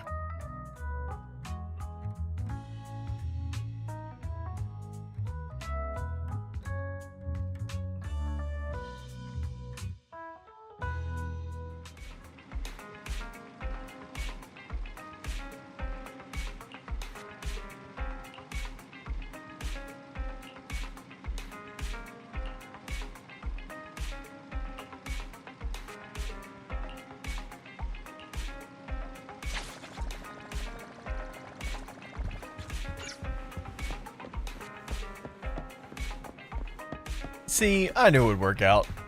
Not how I thought, but I knew it would work out. I was thinking in my head, I'm like, I know Hugo's not a bad guy. Come on.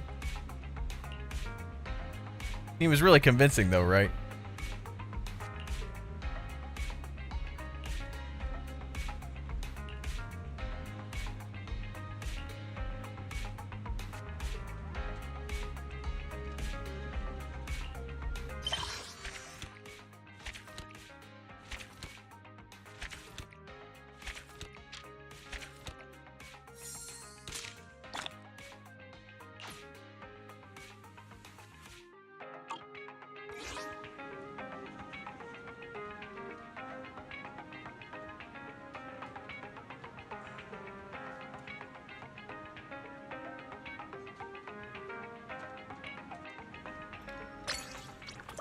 There we go. B-side completed. That's pretty good. It was a lot of dialogue, but I understand why they had to explain some of the stuff. Let's see. Wait, is this like the epilogue part? Yeah! Oh yeah, we can't skip this.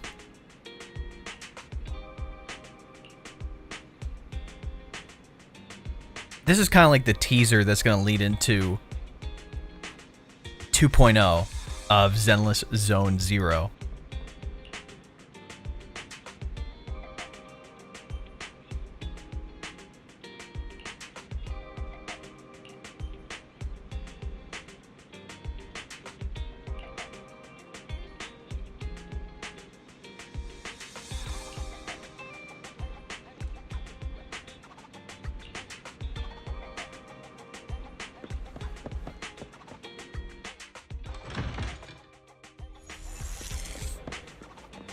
She's here.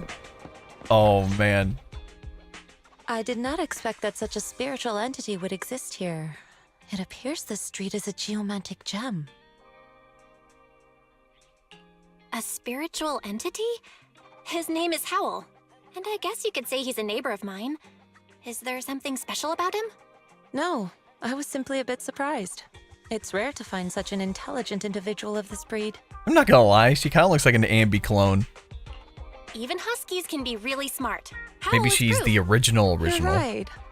Yet, being overly intelligent comes at a price. It must stay here for prolonged periods of time, parted from its owner and unable to move about freely. Both a blessing and a curse. However, it seems quite happy. We've strayed a bit off topic. Since you're back, let's discuss our partnership.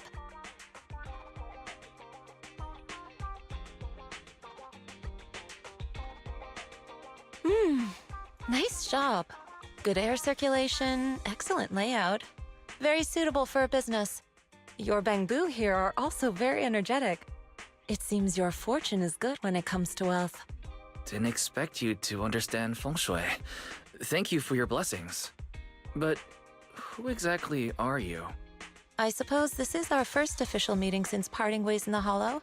Now that both of you are present, allow me to reintroduce myself. My name is Yi Xuan, a mystic from Yunquei Summit. Wait, mystic? Like those people in movies who can tell your fortune and go around blessing people? This is my first time meeting one in real life. But what's Yunquei Summit? Just an ordinary sect of the mystic arts. Our disciples travel all across New Eridu and sometimes collaborate with authorities. Currently, I'm affiliated with the Hollow Investigative Association. Right now, however, I'm here to discuss a partnership in the name of the Mayflowers. So, what sort of partnership are we talking about? I have reviewed the documents provided by the Mayflowers. You previously underwent an implant surgery. After recent adjustments, abnormalities occurred. These abnormalities bear resemblance to the craft practiced by us at Yunquei Summit. If you are willing, I can teach you how to better control your abilities. To better control my abilities. It sounds great, but there's no such thing as a free lunch. Since you're willing to teach us your craft, Shifu, you must want something in return, right?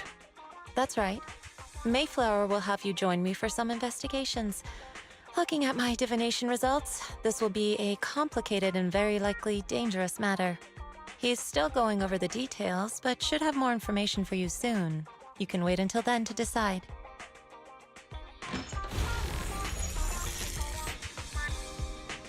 Look at a little bird on her shoulder.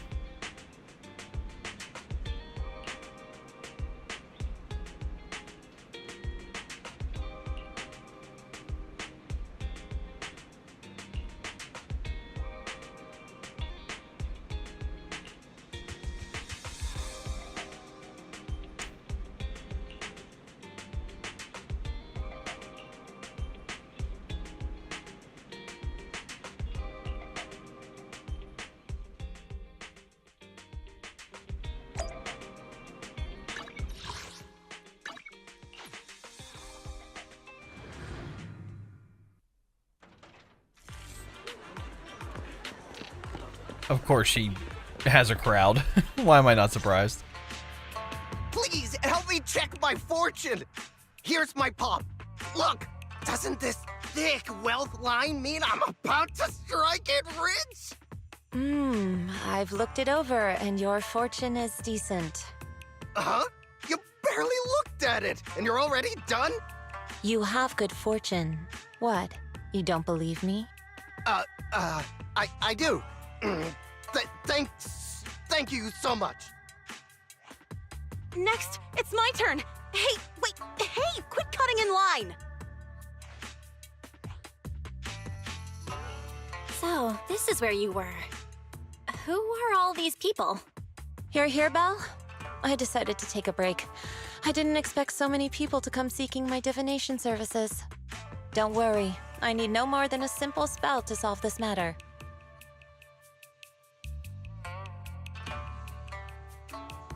Fortune-telling services is 10,000 dennies per session.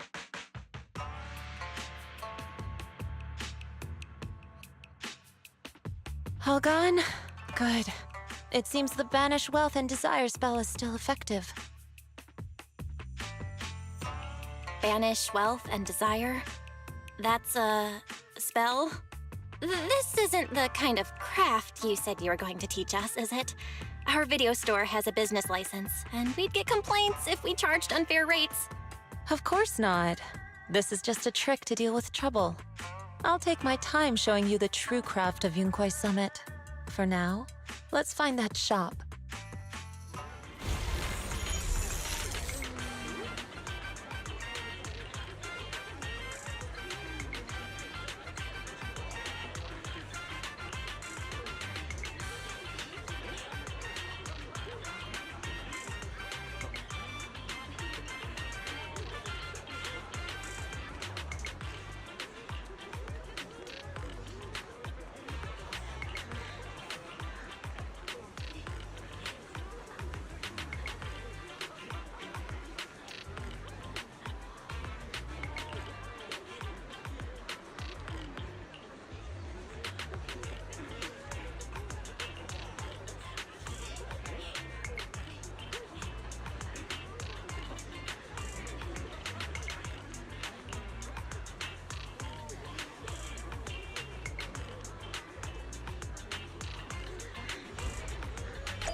Yixuan Shifu. The store is right up ahead. Yes, this is the place. I got plenty I want to say, the one. but you know what? I'll wait till she comes out. Seems it's closed. Another wasted trip. Not necessarily. 1 second, please.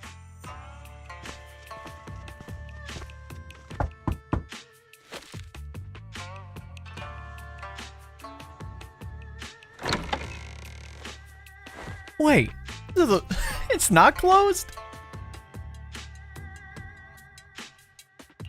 Huh? Is there someone inside? Relax. The boss prefers to do business with people they know. They like their peace and quiet, so they rarely open for customers. I'm an old acquaintance and just wanted to retrieve something. What a strange private business. Shifu, what exactly are you retrieving? Just some things needed for our future investigations. You'll know in time. Really? Shifu, I feel like you're always so mysterious. Rest assured, I'm not hiding anything from you. It's simply because the correct time has not yet arrived, so there is no need to rush. Since we've already obtained what we came for, let's part ways here. There will be plenty of time in the future. We will certainly meet again.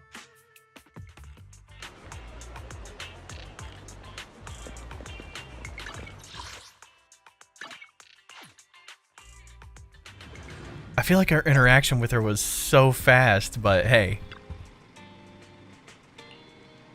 We know who's coming out next update, huh?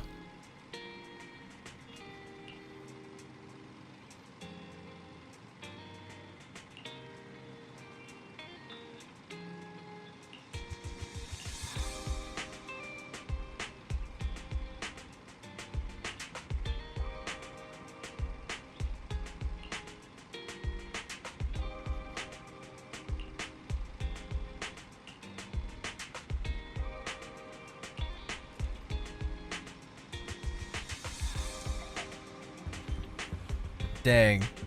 That's the end of the story. There's a lot of dialogue, like I said, but that point at the end with Vivian, you know, I was tearing up a little bit, I'm not gonna lie.